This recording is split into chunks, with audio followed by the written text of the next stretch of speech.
নমস্কার। কথকতার গল্পের আসরে আপনাদের সবাইকে আরও একবার স্বাগত। আজ আপনারা শুনবেন অমর কথাশিল্পী শরৎচন্দ্র চট্টোপাধ্যায়ের গল্প বিন্দুর ছেলে অবলম্বনে অপত্য স্নেহ। গল্প পাঠে আমি সায়ন্তন।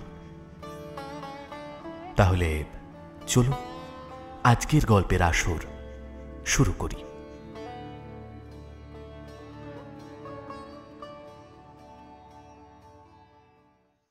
যাদব মুখুজ্জে ও মাধব মুখুজ্জে দুজন যে আপন ভাই ছিল না সে কথা নিজেরাই ভুলে গিয়েছিল, বাইরের লোকও ভুলে গিয়েছিল। দরিদ্র যাদব অনেক কষ্টে ছোট ভাই মাধবকে আইন পাশ করিয়েছিল এবং বহু চেষ্টায় ধনাঢ্য জমিদারের একমাত্র সন্তান বিন্দুবাসিনীকে ভ্রাতৃবধূরূপে ঘরে আনতে সক্ষম হয়েছিল। বিন্দুবাসিনী অসামান্যা রূপসী।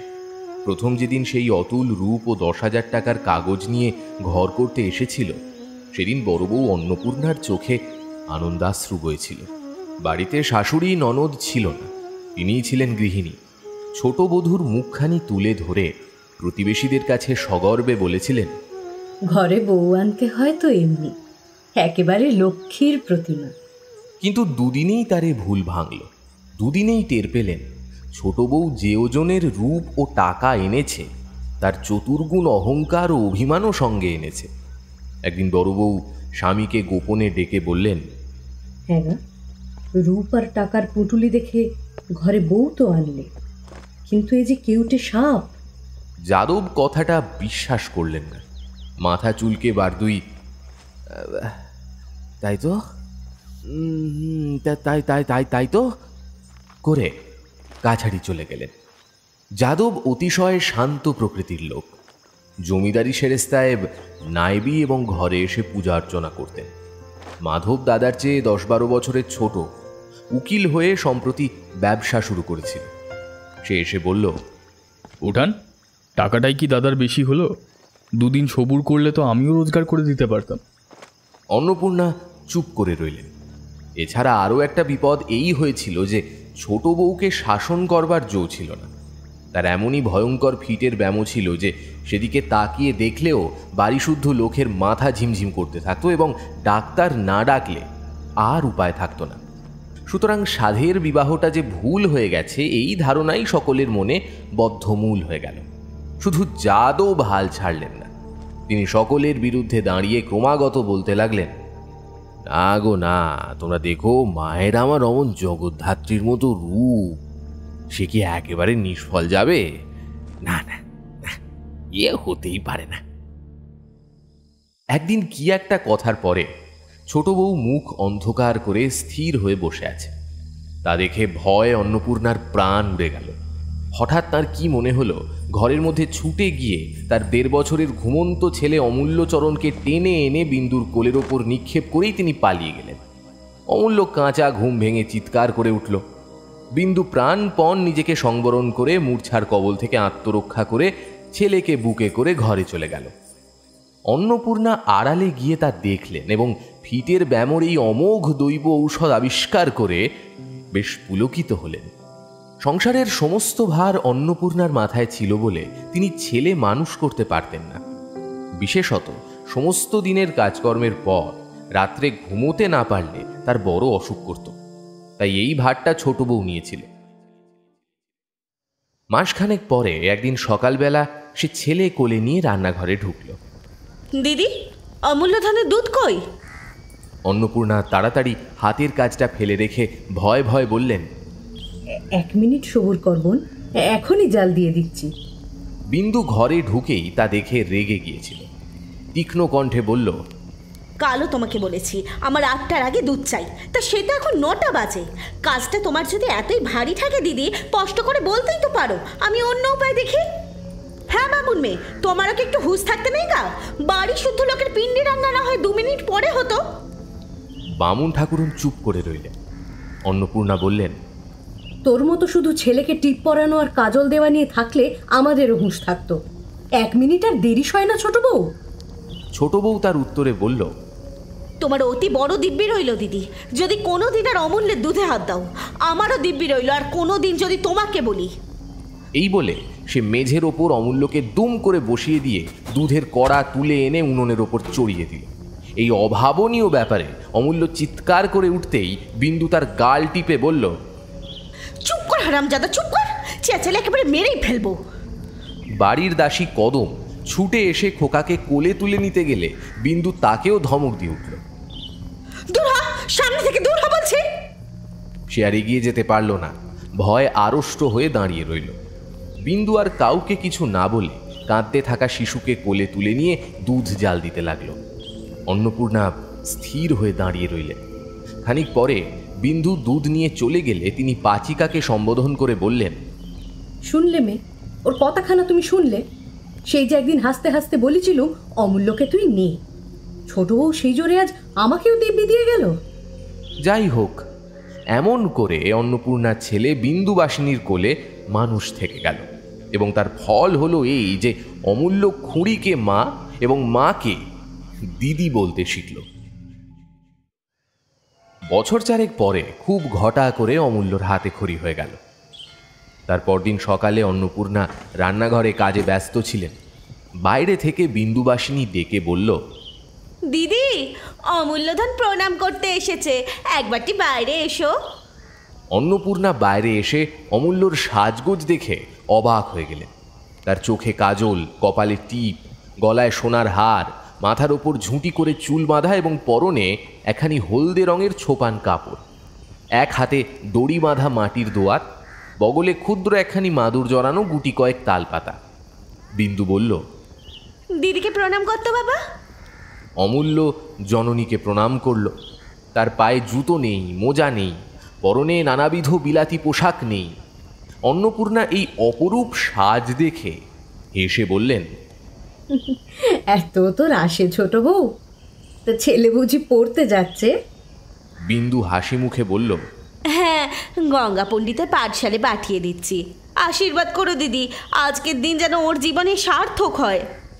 চাকরের দিকে ফিরে তাকিয়ে বলে, ভৈরব পণ্ডিত মশাইকে আমার নাম করে বিশেষ করে বলে দিস, ছেলেকে আমার যেন কেউ মারধর না করে। দিদি, এই 5টা টাকা ধরো তো, বেশ করে একখানি সিঁদে সাজিয়ে টাকা কটি দিয়ে কদমের হাতে পাঠশালা পাঠিয়ে দাও। বলে সে গভীর স্নেহে চুমু খেয়ে ছেলেকে কোলে তুলে নিয়ে চলে গেল। অন্নপূর্ণার দুই চোখে অশ্রু উচ্ছ্বসিত হয়ে উঠল। তিনি বামুন ঠাকুরুনকে উদ্দেশ্য করে বললেন, ছেলে নিয়েই ব্যস্ত, তবু তো পেটে ধরেনি, তাহলে না জানিও কি করত। পাচিকা বলল, সেই জন্যই ভগবান বোধ করে দিলেন না, 18-19 বছর বয়স তো হলো। কথাটা শেষ হয়ে পারল না। ছোট বউ একা ফিরে এসে বলল, দিদি, বর ঠাকুরকে বলে আমাদের বাড়ির সামনে একখানা পাঠশালা করে দেওয়া যায় না? আমি সমস্ত খরচা দেব। অন্নপূর্ণা হেসে ফেললেন, বললেন, এখনো সে দুপা যায়নি ছোট বউ, এর মধ্যেই তোর মতলব ঘুরে গেল। না হয় তুইও যা না, পাঠশালে গিয়ে বসে থাকবি। বিন্দু অপ্রতিভ হয়ে হেসে বলল, মতলব ঘোরেনি দিদি, কিন্তু ভাবছি আড়ালে থাকা এক আর চোখের সামনে এক। বড়রা সব দুষ্টু ছেলে, ওকে ছোট্টটি পেয়ে যদি মারধর করে। করলেই বা, ছেলেরা মারামারি করে, আর তাছাড়া সকলের ছেলেই সমান ছোট বউ। তাদের বাপমা প্রাণ ধরে যদি পাঠশালে দিতে পেরে থাকে, তুই পারবি না কেন? পরের সঙ্গে তুলনা করাটা বিন্দু একেবারে পছন্দ করত না। তাই বোধ করি মনে মনে অসন্তুষ্ট হয়ে বলল, তোমার এক কথা দিদি, ধরো কেউ যদি ওর চোখে কলমের খোঁচাই দিয়ে দেয়, তাহলে? অন্নপূর্ণা তার মনের ভাব বুঝে হেসে বললেন, তাহলে ডাক্তার দেখাবি। কিন্তু সত্যি বলছি তোকে, আমি তো 7 দিন 7 রাত বসে ভাবলেও খোঁচাখুঁচির কথা মনে করতে পারতুম না। এত ছেলে পড়ে, কে কার চোখে কলমের খোঁচা দেয় তাও তো শুনিনি। ও মা, তুমি শোনোনি বলে কি এমন কাণ্ড হতে পারে না? দৈবাতের কথা কে বলতে পারে? আচ্ছা বেশ, তো তুমি একবার বলেই দেখো না, তারপর যা হয় হবে। অন্নপূর্ণা গম্ভীর হয়ে বললেন, যা হবে তা দেখতেই পাচ্ছি। তুই একবার যখন ধরেছিস, তখন কি আর না করে ছাড়বি? কিন্তু আমি অমন অনাচিষ্টি কথা মুখে আনতে পারবো না। আর তুইও তো কথা কস, নিজেই বলগে না। এবার বিন্দু রাগ করল, বলল, বলবোই তো, এত দূরে রোজ রোজ আমি ছেলে পাঠাতে পারবো না।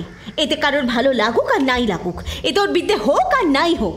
কদম, তোকে না বললাম সিধে দিয়ে আসতে, হাঁ করে দাঁড়িয়ে আছিস যে? তার ক্রুদ্ধ ভাব লক্ষ্য করে অন্নপূর্ণা ব্যস্ত হয়ে বললেন, সিঁড়ে দিচ্ছি, একেবারে এত তোলা হোস নে ছোট বউ। আচ্ছা, ছেলে কি তোর বড় হবে না? তুই কি চিরকাল তাকে আঁচল চাপা দিয়ে রাখতে পারবি?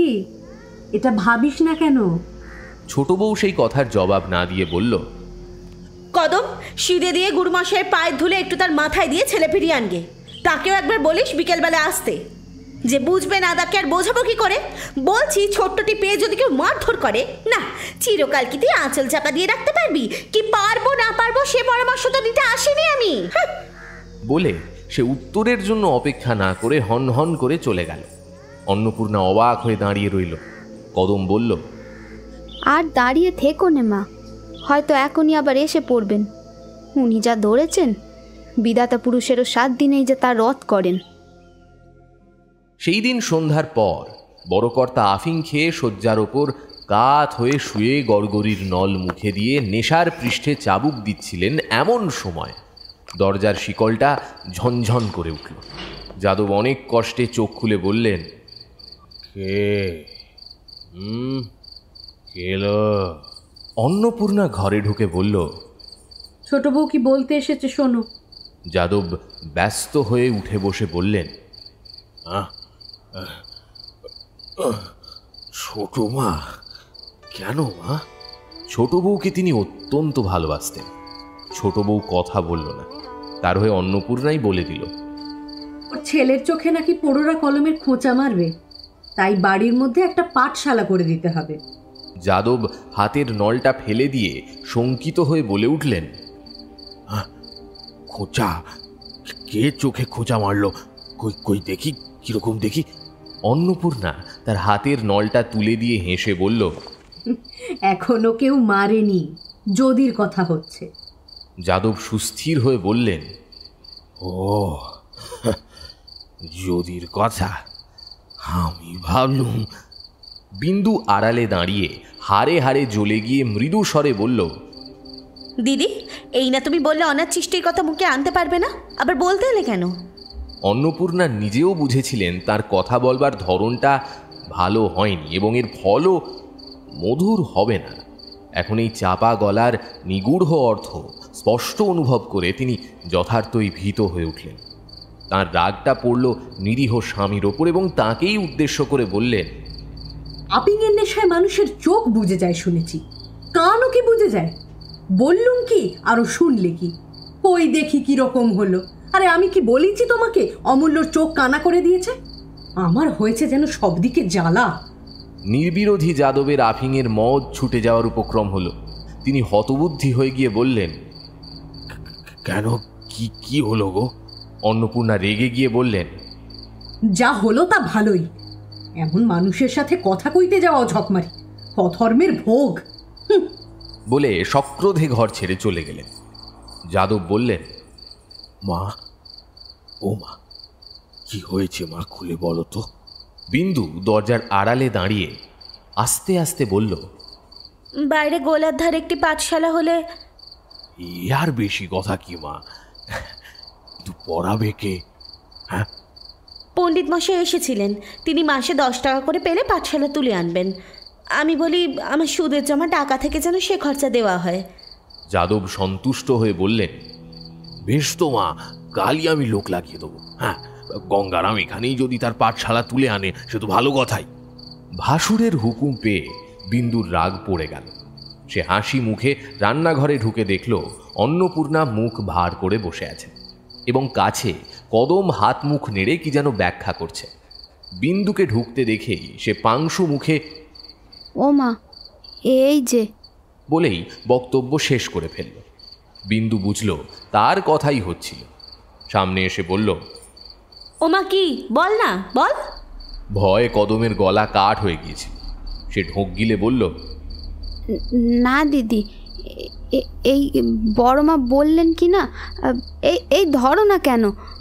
বিন্দু রুক্ষস্বরে বলল, ধরেছি, তুই কাজ করগে যা। কদম দ্বিরুক্তি না করে উঠে গিয়ে বাঁচল।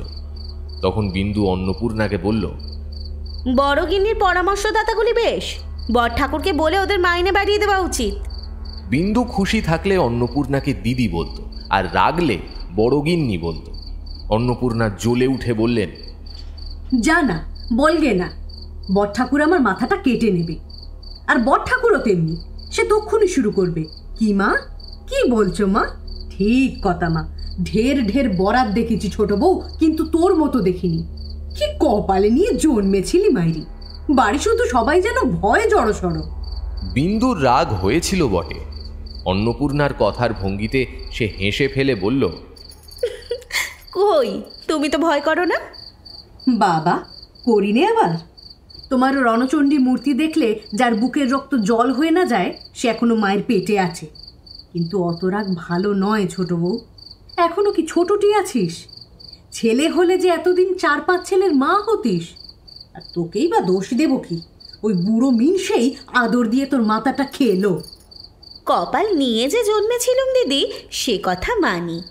ধন দৌলত আদর আহ্লাদ অনেকেই পায়, সেটা বেশি কথা নয়। কিন্তু এমন দেবতার মতো ভাসুর পেতে অনেক জন্ম জন্মান্তরের তপস্যার ফল থাকা চাই। আমার অদৃষ্ট দিদি, তুমি হিংসে করে কি করবে?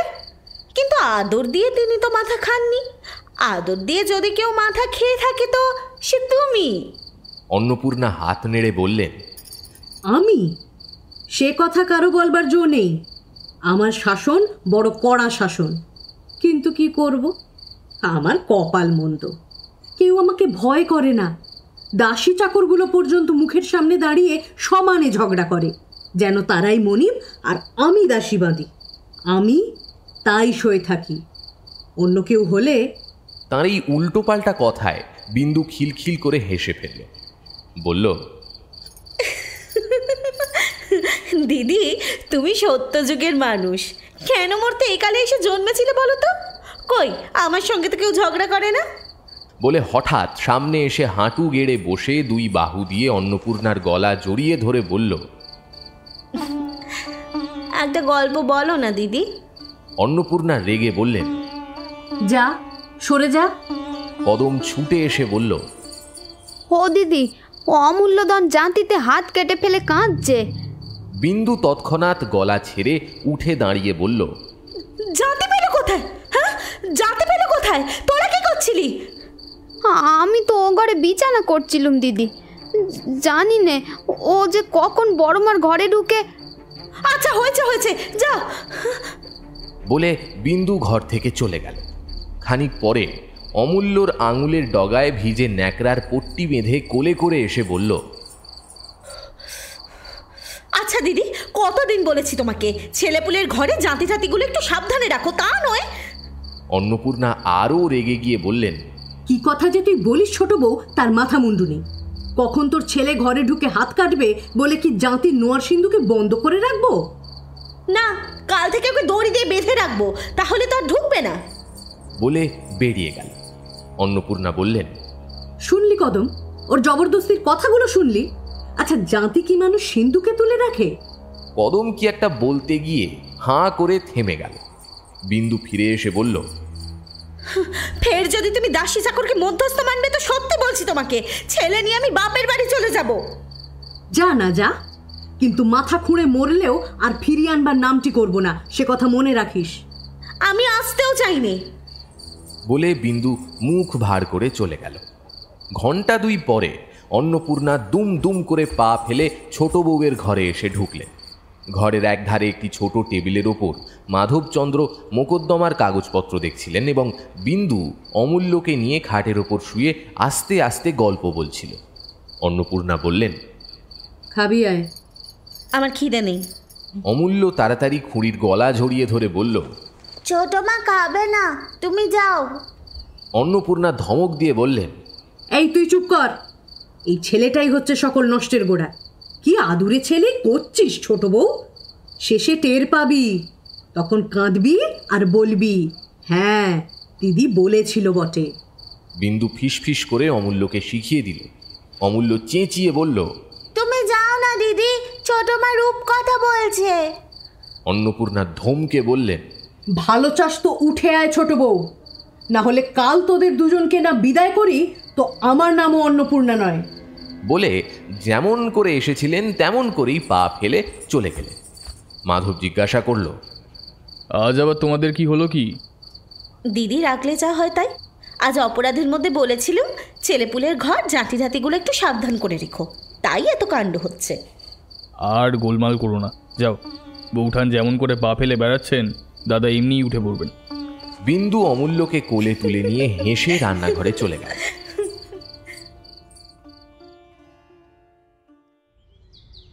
এক মায়ের দুই ছেলে জননীকে আশ্রয় করে যেমন বেড়ে উঠতে থাকে, এই দুই মা তেমনি একটিমাত্র সন্তানকে আশ্রয় করে আরও 6 বছর কাটিয়ে দিলেন।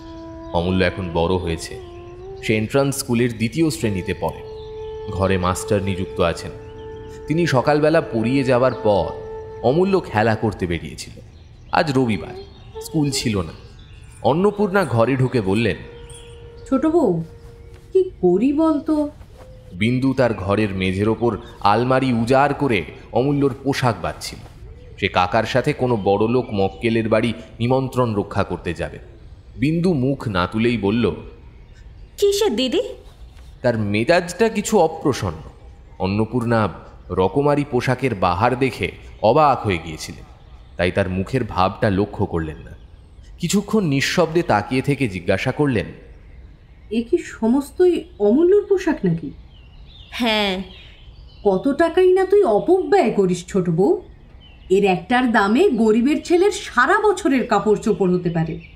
বিন্দু বিরক্ত হলো, কিন্তু সহজভাবে বলল, তা পারে, কিন্তু গরিব বড় লোকে একটু তফাৎ থাকেই, সেজন্য দুঃখ করে কি হবে দিদি?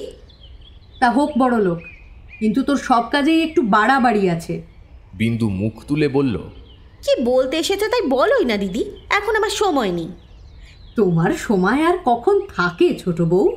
বলে তিনি রাগ করে চলে গেলেন। ভৈরব অমূল্যকে ডেকে আনতে গিয়েছিল। সে ঘণ্টাখানেক পরে খুঁজে আনলো। বিন্দু জিজ্ঞাসা করল, কোথা ছিলে এতক্ষণ? অমূল্য চুপ করে রইল।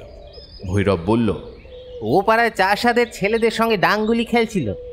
এই খেলাটায় বিন্দুর বড় ভয় ছিল, তাই নিষেধ করে দিয়েছিল। বলল, ডাঙ্গুলি খেলতে তোকে মানা করেছি না? অমূল্য ভয়ে নীলবর্ণ হয়ে বলল, আমি তো দাঁড়িয়েছিলাম, তারা জোর করে আমাকে। জোর করে তোমাকে? আচ্ছা, এখন যাচ্ছ, যাও, তারপর হবে।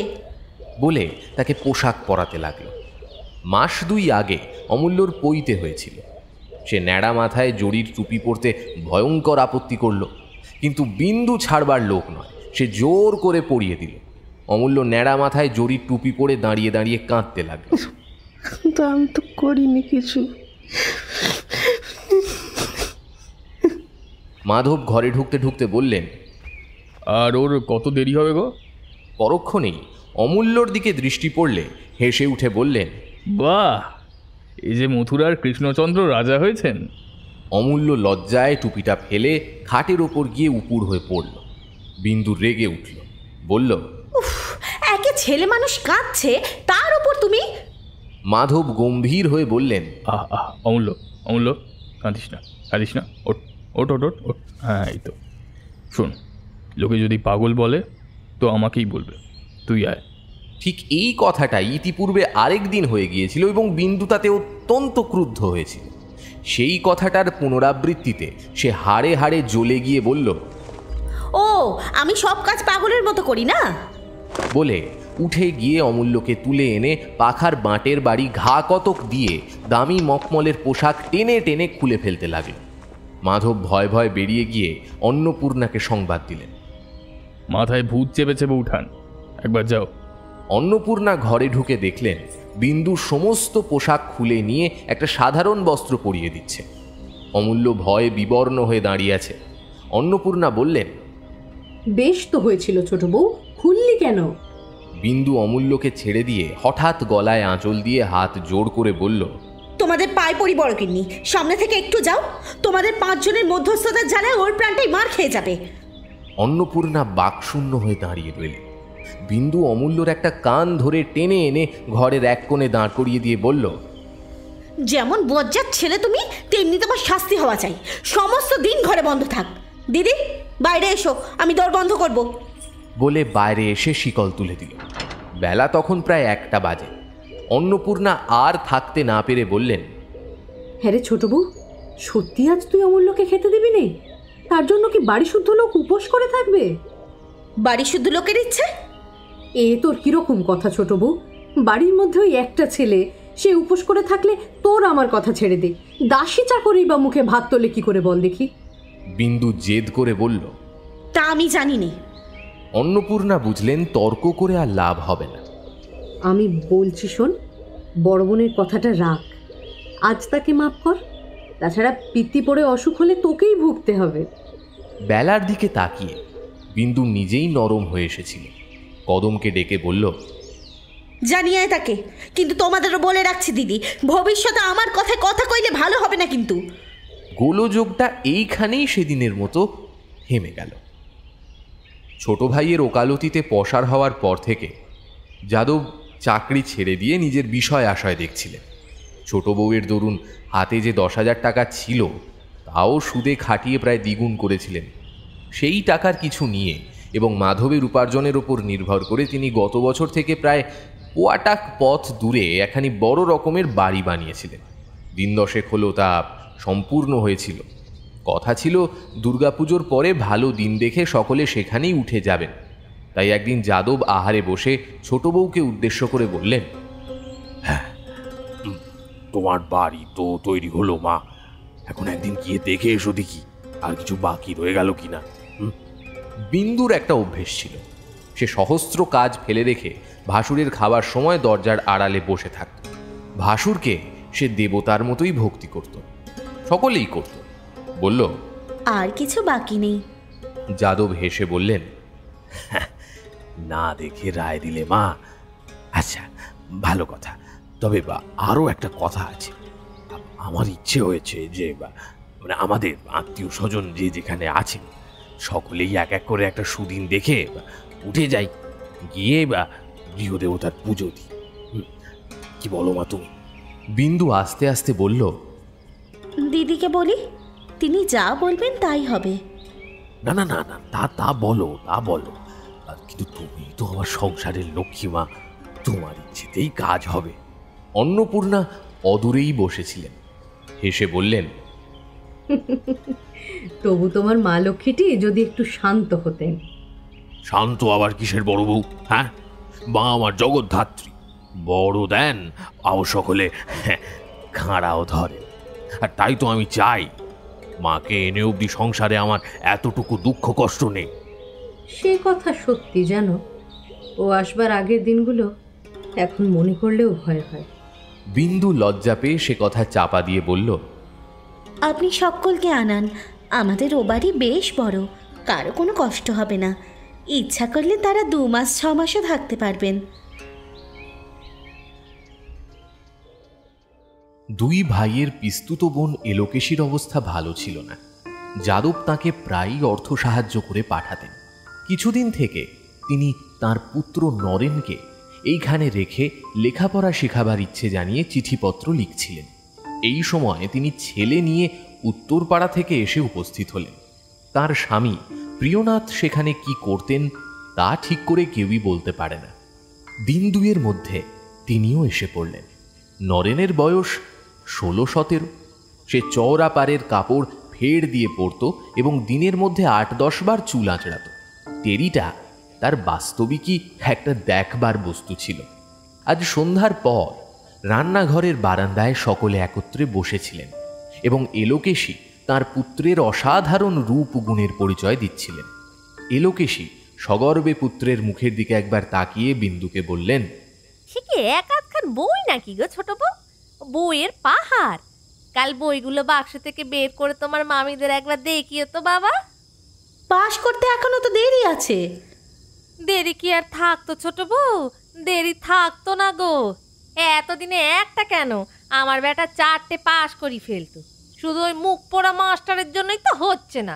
তা সর্বনাশ, বাচ্চাকে যে সে কি বিষ নজরেই দেখেছে তা সেই জানে। ওকে কি তুলে দিচ্ছে?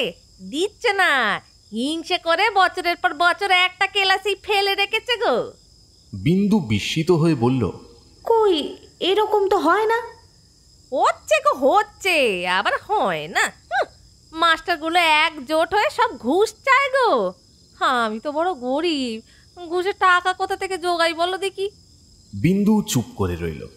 অন্নপূর্ণা আন্তরিক দুঃখিত হয়ে বললেন, সে কি, এমন করে কি কখনো মানুষের পেছনে লাগতে আছে? সেটা কি ভালো কাজ? কিন্তু আমাদের এখানে ওসব নেই। আমাদের অমূল্য তো ফি বছর ভালো ভালো বই প্রাইজ ঘরে আনে, কিন্তু কই কখনো ঘুষ টুস তো দিতে হয় না। এমন সময় অমূল্য কোথা থেকে এসে আস্তে আস্তে তার ছোট মার কোলে গিয়ে বসল। বসেই গলা ধরে কানে কানে বলল, কাল তো রবিবার, ছোট মা আজ মাস্টারমশাইকে যেতে বলে দাও না। বিন্দু হেসে বলল, এই যে ছেলেটি দেখছো ঠাকুরজি, একটি গল্প পেলে আর উঠবে না। কদম, মাস্টার মশাইকে যেতে বলে দে, অমূল্য আজ আর পড়বে না। নরেন আশ্চর্য হয়ে বলল, ও কি রে অমূল্য, অত বড় ছেলে এখনো মেয়ে মানুষদের কোলে গিয়ে বসিস? শুধু এই বুঝি এখনো রাত্রিরে? অমূল্য ব্যাকুল হয়ে তার মুখে হাত চাপা দিয়ে বলল, বলো না ছোট মা, বলো না। বিন্দু বলল না, কিন্তু অন্নপূর্ণা বলে দিলেন। বললেন, এখনো রাত্রিরে ছোট মার কাছে শোয়। শুধু শোয়া দিদি, এখনো সমস্ত রাত্রির বাদুরের মতো আঁকড়ে ধরে ঘুমোয়। অমূল্য লজ্জায় তার ছোট মার বুকের মধ্যে মুখ লুকিয়ে রইল। নরেন বলল, ছি ছি ছি ছি ছি, তুই কি রে, তুই ইঞ্জিরি পড়িস? পড়ে বই কি, স্কুলেও তো ইংরাজিই পড়ে। ইস, ইঞ্জিরি পড়ে? কই ইঞ্জিন বানান করুক তো দেখি। তার পারতে হয় না। ও সব শক্ত শক্ত কথা, ও কি ছেলে মানুষে পারে? কই অমূল্য, বানান কর না। অমূল্য কিন্তু কিছুতেই মুখ তুলল না। বিন্দু তার মাথাটা একবার বুকে চেপে ধরে বলল, তোরা সবাই মিলে ওকে লজ্জা দিলে ও আর কি করে বানান করে? তারপর এলোকেশীর দিকে তাকিয়ে বলল, ও আবার আসছে বছর পাস দেবে। আমাদের মাস্টার মশাই বলেছেন ও 20 টাকা জল পানি পাবে, সেই টাকা দিয়ে ওর কাকার মতো একজোড়া ঘোড়া কিনবে। কথাটা সত্যি হলেও পরিহাস ছলে সবাই হাসতে লাগলো। এলোকেশী বিন্দুকে উদ্দেশ্য করে বললেন, আমার নরেন্দ্রনাথ কি শুধু লেখাপড়াতেই ভালো নাকি? বাচ্চা আমার এমন থিয়েটারে অ্যাক্ট করে যে লোকে শুনে আর চোখে জল ধরে রাখতে পারিনি। সেই সীতা সে যে কিরকমটি করে, একবার মামিদের শুনিয়ে দাও তো বাবা। নরেন তৎক্ষণাৎ হাঁটু গেড়ে বসে হাত জোর করে উচ্চ নাকি সুরে সুর করে আরম্ভ করে দিল, প্রাণেশ্বর কি কুক্ষণে দাসী তবু। বিন্দু ব্যাকুল হয়ে বলে উঠল, ওরে থাম থাম, চুপ কর, বড় ঠাকুর উপরে আছেন। নরেন চমকে চুপ করল। অন্নপূর্ণা ওইটুকু শুনেই মুগ্ধ হয়ে গিয়েছিলেন। বললেন, তা শুনলেই বা, ঠাকুর দেবতার কথা এ তো ভালো কথা ছোট বউ। বিন্দু বিরক্ত হয়ে বলল, তবে শোনো তুমি ঠাকুর দেবতার কথা, আমরা উঠে যাই। আচ্ছা থাক, তবে আমি তাহলে সাবিত্রীর পাঠটা করি। না। এই কণ্ঠস্বর শুনে এতক্ষণে অন্নপূর্ণার চৈতন্য হলো যে ব্যাপারটা অনেক দূরে গেছে এবং এইখানেই তার শেষ হবে না। এলোকেশী নতুন লোক, তিনি ভেতরের কথা বুঝলেন না। বললেন, আচ্ছা হ্যাঁ, এখন থাক, পুরুষেরা বেরিয়ে গেলে একদিন দুপুরবেলা হতে পারবে।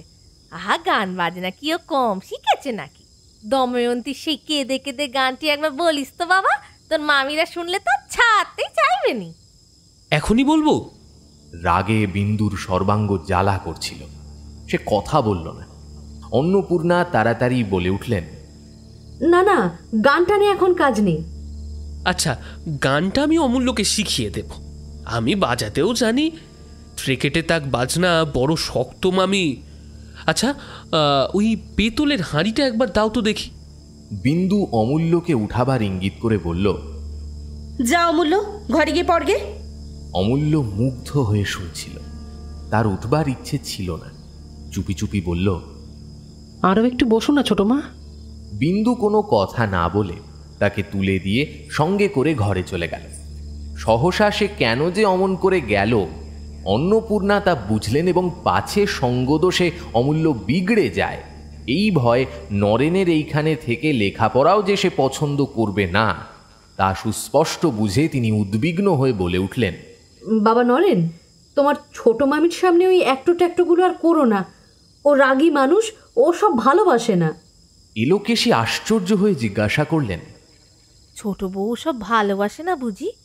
তাই বলি অমন করে উঠে গেল বটে। হতেও পারে।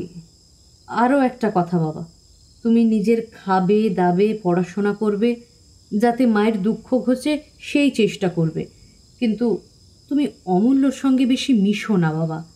ও তো ছেলে মানুষ, তোমার চেয়ে অনেক ছোট। কথাটা এলোকেশীর ভালো লাগলো না। বললেন, সে তো ঠিক কথা, ও গরিবের ছেলে, ওর গরিবের মতোই থাকা উচিত। তবে যদি বললে তো বলি, বড় বউ অমূল্যটি তোমার কচি খোকা, আর আমার নরেন কি বুড়ো? 1-8 বছরের ছোট বড়কে বড় বলে না গো। আর ও কি কখনো বড় লোকের ছেলে চোখে দেখেনি গা? এইখানেই এসে দেখেছে। ওদের থিয়েটারের দলে কত রাজা রাজা ছেলে রয়েছে জানো? অন্নপূর্ণা অপ্রতিভ হয়ে বললেন, না না ঠাকুরজি, আমি সে কথা বলিনি। আমি বলছি, আবার কি করে বলবে বড় বউ? আমরা বোকা বলে কি এতটাই বোকা যে কোনো কথাই বুঝি না? তবে দাদা নাকি বললেন নরেন আমার এইখানেই লেখাপড়া করবে, তাই আশা, নইলে আমাদেরও কি দিন চলছিল না। অন্নপূর্ণা লজ্জায় মরে গিয়ে বললেন, ভগবান জানেন ঠাকুরজি, আমি সে কথা বলিনি। আমি বলছি কি, মানে এই যাতে মায়ের দুঃখ কষ্ট ঘোচে, যাতে। আচ্ছা বাবু, তাই তাই যা নরেন, তুই বাইরে গিয়ে বসকে, বড় লোকের ছেলের সঙ্গে মিশিস নে। বলে ছেলেকে ঠেলে তুলে দিয়ে নিজেও চলে গেলেন। অন্নপূর্ণা ঝড়ের মতো বিন্দুর ঘরে ঢুকে কাঁদো কাঁদো হয়ে বলে উঠলেন, হ্যালা, তোর জন্য কি কুটুম কুটুম্বিতেও বন্ধ করতে হবে? কি করে চলে এলি বলতো? বিন্দু অত্যন্ত সহজভাবে জবাব দিল, ওমা, বন্ধ কেন করতে হবে দিদি? আত্মীয় কুটুম নিয়ে তুমি মনের সুখে ঘর করো, আমি বরং ছেলে নিয়ে পালাই। পালাবি কোথায় শুনি? যাবার দিন তোমায় আমি ঠিকানা ঠিক বলে যাব, অত ভেবো না। সে আমি জানি, যাতে 5 জনের কাছে মুখ দেখাতে পারবো না সে কি তুই না করেই ছাড়বি? চিরকালটা এই বউ নিয়ে আমার হাড় মাস জ্বলে পুড়ে ছাই হয়ে গেল। বলে বের হয়ে যাচ্ছিলেন, মাধবকে ঘরে ঢুকতে দেখে আবার জ্বলে উঠলেন। না ঠাকুরপো, তোমরা আর কোথাও গিয়ে থাকোগে, না হয় ওই বউটিকে বিদায় করো। আমি আর রাখতে পারবো না, আজ তা স্পষ্ট বলে গেলুম। বলে চলে গেলেন। মাধব আশ্চর্য হয়ে স্ত্রীকে জিজ্ঞাসা করল, কি ব্যাপার? কি জানি নে, বড় গিন্নি বলেছে দাও আমাদের বিদায় করে। মাধব আর কিছু বলল না। টেবিলের ওপর থেকে খবরের কাগজটা তুলে নিয়ে বাইরের ঘরে চলে গেল। ঠাকুরঝি দেখতে বোকার মতো ছিলেন, কিন্তু সেটা ভুল। তিনি যেই দেখলেন নিঃসন্তান ছোট বউর অনেক টাকা, তখনই তিনি সেই দিকে ঢললেন এবং প্রতি রাতে স্বামী প্রিয়নাথকে একবার করে ভৎসনা করতে লাগলেন। এই তোমার জন্য, এই তোমার জন্যই আমার সব গেল। তোমার কাছে মিচিমিচি পড়ে না থেকে এখানে থাকলে আজ আমি রাজার মা। আমার এমন সোনার চাঁদ ফেলে কি আর ওই কাক ভূতের মতো ছেলেটাকে ছোট বউ? বলে একটা সুদীর্ঘ নিঃশ্বাসের দ্বারা ওই ভূতের সমস্ত পরমায়ুটা নিঃশেষে উড়িয়ে দিয়ে বললেন, গরিবেরও ভগবান আছেন। এই বলে উপসংহার করে চুপ করে শুতেন। প্রিয়নাথও মনে মনে নিজের বোকামির জন্য অনুতাপ করতে করতে ঘুমিয়ে পড়তেন। এমনি করেই দম্পতিটির দিন কাটছিল এবং ছোট বউয়ের প্রতি ঠাকুরঝির স্নেহ প্রীতি বন্যার মতো ফুলে ফেঁপে উঠছিল। আজ দুপুরবেলা তিনি বলছিলেন, অমন মেঘের মতো চুল ছোট বউ, কিন্তু কোনোদিন বাদে দেখলুম না। আর জমিদারের বাড়ির মেয়েরা বেড়াতে আসবে, এসো তোমার মাথাটা বেঁধে দিই। না ঠাকুরজি, আমি মাথায় কাপড় রাখতে পারি নে, ছেলে বড় হচ্ছে, দেখতে পাবে। ঠাকুরঝি অবাক হয়ে বললেন, আবার কি কথা ছোট বউ? ছেলে বড় হলে অস্থি মাথা চুল বাঁধবে না? আমার নরেন্দ্রনাথ তো 70-এর মুখে ছাই দিয়ে আরো 6 মাস বছরের বড়, তাই বলে কি আমি মাথা বাঁধা ছেড়ে দেব নাকি? ওমা, তুমি ছাড়বে কেন ঠাকুরজি? নরেন বরাবর দেখে আসছে, ওর কথা আলাদা। কিন্তু অমূল্য হঠাৎ আজ আমার মাথায় খোঁপা দেখলে হাঁ করে চেয়ে থাকবে, হয়তো চেঁচামেচি করবে না কি করবে। ছি ছি, সে ভারী লজ্জার কথা হবে। অন্নপূর্ণা হঠাৎ সেই দিক দিয়ে যাচ্ছিলেন। বিন্দুর দিকে তাকিয়ে হঠাৎ দাঁড়িয়ে পড়ে বললেন, চোখ ছলছল করছে কেন রে ছোট বউ? এদিকে আয় তো, গা দেখি। বিন্দু এলোকেশীর সামনে ভারী লজ্জা পেয়ে বলল, কি রোজ রোজ গা দেখবে? আমি কি কচি খুকি? অসুখ করলে কি টের পাবো না? না, তুই বুড়ি। কাছে আয়। ভাদ্রাশ্বিন মাস, দিনকাল বড় খারাপ। কখনো যাব না, বলছি কিছু হয়নি, বেশ আছি, তবু কাছে আয়। দেখিস ভাঁড়াস নে যেন আবার। বলে সন্দিগ্ধ দৃষ্টিতে তাকাতে তাকাতে চলে গেলেন। এলোকেশী বলল, বড় বউয়ের যেন একটু বাইরের ছিট আছে, তাই না গো? বিন্দু এক মুহূর্ত স্থির থেকে বলল, ওই রকম ছিট যেন সকলের থাকে ঠাকুরজি। এলোকেশী চুপ করে রইল। অন্নপূর্ণা কি একটা হাতে নিয়ে সেই পথেই ফিরে যাচ্ছিলেন। বিন্দু ডেকে বলল, দিদি শোনো শোনো, খোঁপা বাঁধবে? অন্নপূর্ণা ফিরে দাঁড়ালেন।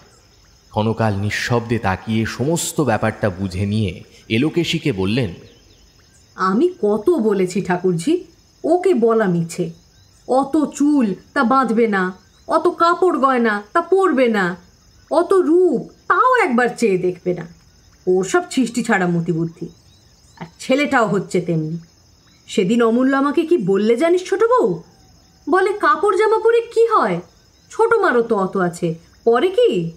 বিন্দু সগর্বে মুখ তুলে হেসে বলল, তবে দেখো দিদি, ছেলেকে 10-এর একজন করে তুলতে হলে মায়ের এইরকম সৃষ্টি ছাড়া মতি বুদ্ধির দরকার কিনা। যদি ততদিন বেঁচে থাকো দিদি, তাহলে দেখতে পাবে, দেশের লোককে দেখিয়ে বলবে, ওই যে ওই হলো অমূল্যের মা। বলতে বলতেই তার চোখ দুটো সজল হয়ে উঠল। অন্নপূর্ণা তা দেখতে পেয়ে সস্নেহে বললেন, সেই জন্যই তো তোর ছেলের সম্বন্ধে কোনো কথা আমরা কইনি। ভগবান তোর মনোবাঞ্ছা পূর্ণ করুন ছোট বউ।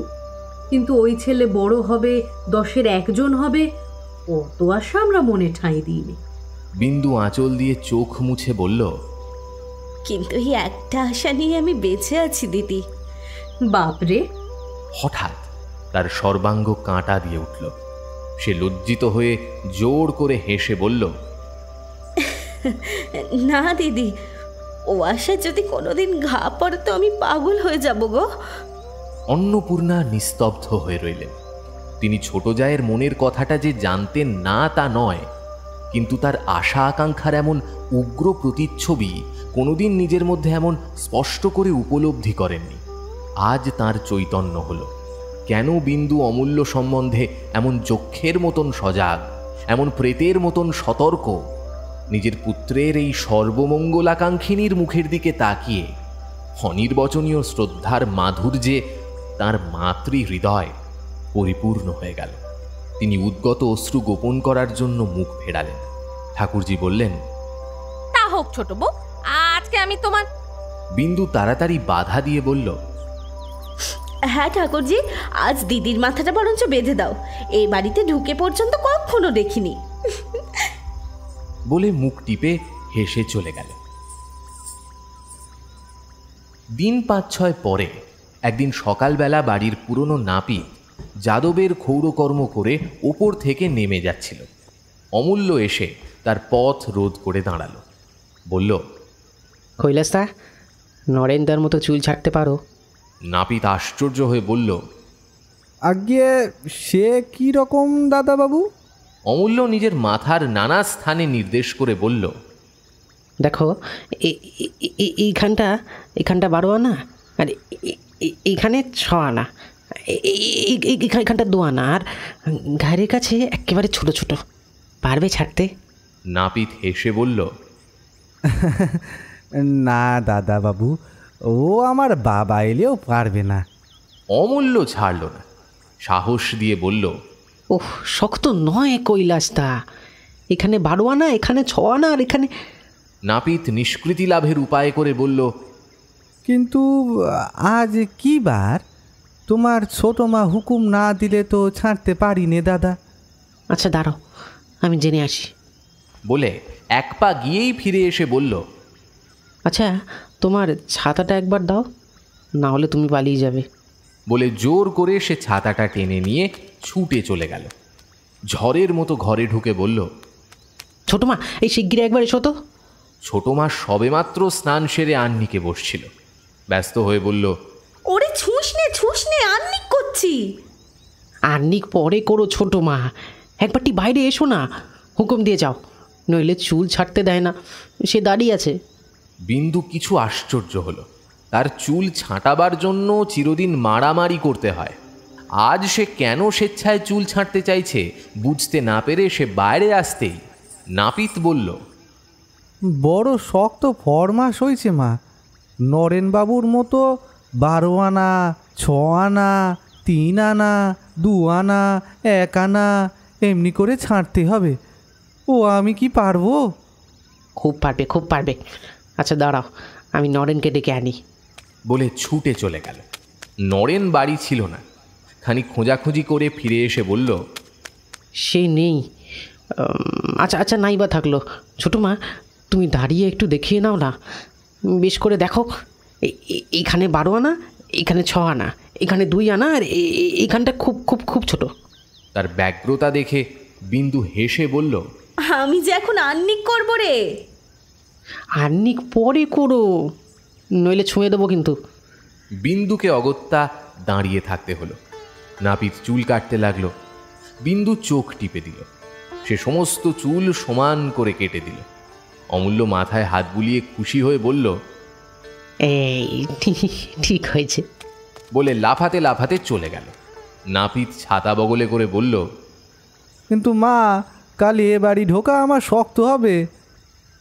বামুন ঠাকুরুন ভাত দিয়ে ডাকাডাকি করছিল। ও অমূল্য, খেতে এসো বাবা। বিন্দু রান্নাঘরের একধারে বসে বাটিতে দুধ সাজাতে সাজাতে শুনতে পেল অমূল্য বাড়িময় কাকার চুল আঁচড়াবার বুরুষ খুঁজছে।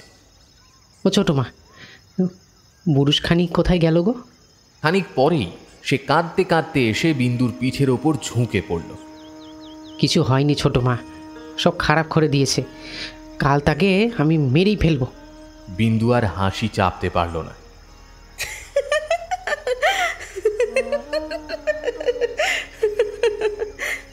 অমূল্য পিঠ ছেড়ে দিয়ে রাগে কাঁদতে কাঁদতে বলল, তুমি কি কানা, চোখে দেখতে পাও না? অন্নপূর্ণা কান্নাকাটি শুনে ঘরে ঢুকে সমস্ত শুনে বললেন, আহা, তাতে কি হয়েছে, কাল ঠিক করে কেটে দিতে বলবো, তুই চিন্তা করিস নে। অমূল্য আরও রেগে গিয়ে বলল, কাল কি করে 12 আনা হবে, এখানে চুল কই?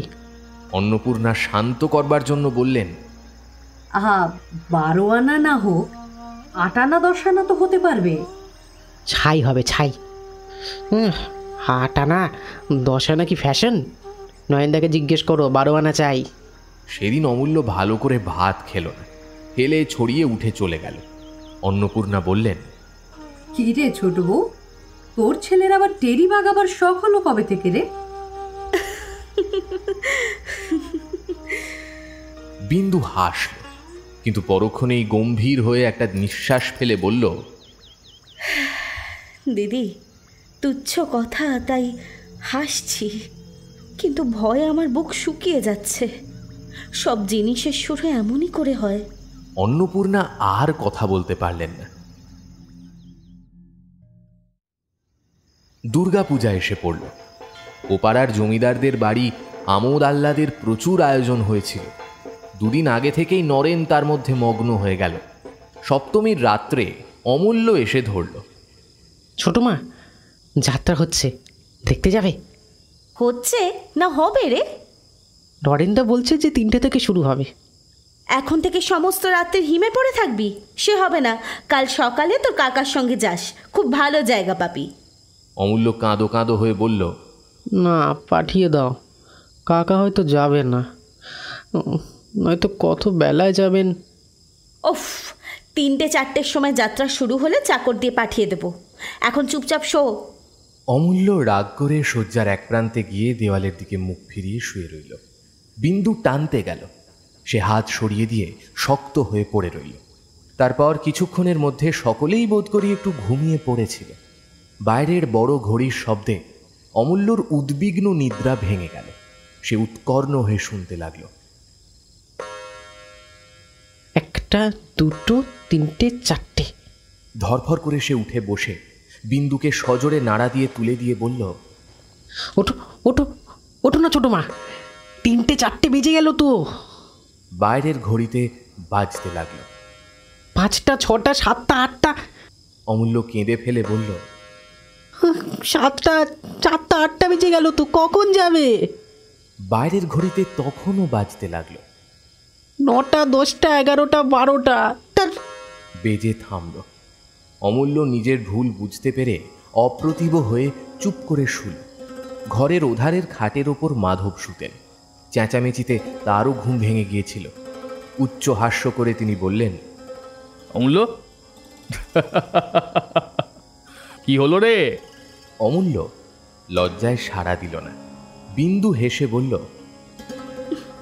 ও যে করে আমাকে তুলেছে, ঘর ধরে আগুন ধরে গেলেও মানুষ অমন করে তোলে না। অমূল্য নিস্তব্ধ হয়ে আছে দেখে তার দয়া হলো। সে বলল, আচ্ছা যা, কিন্তু কারোর সঙ্গে ঝগড়াঝাটি করিস নে।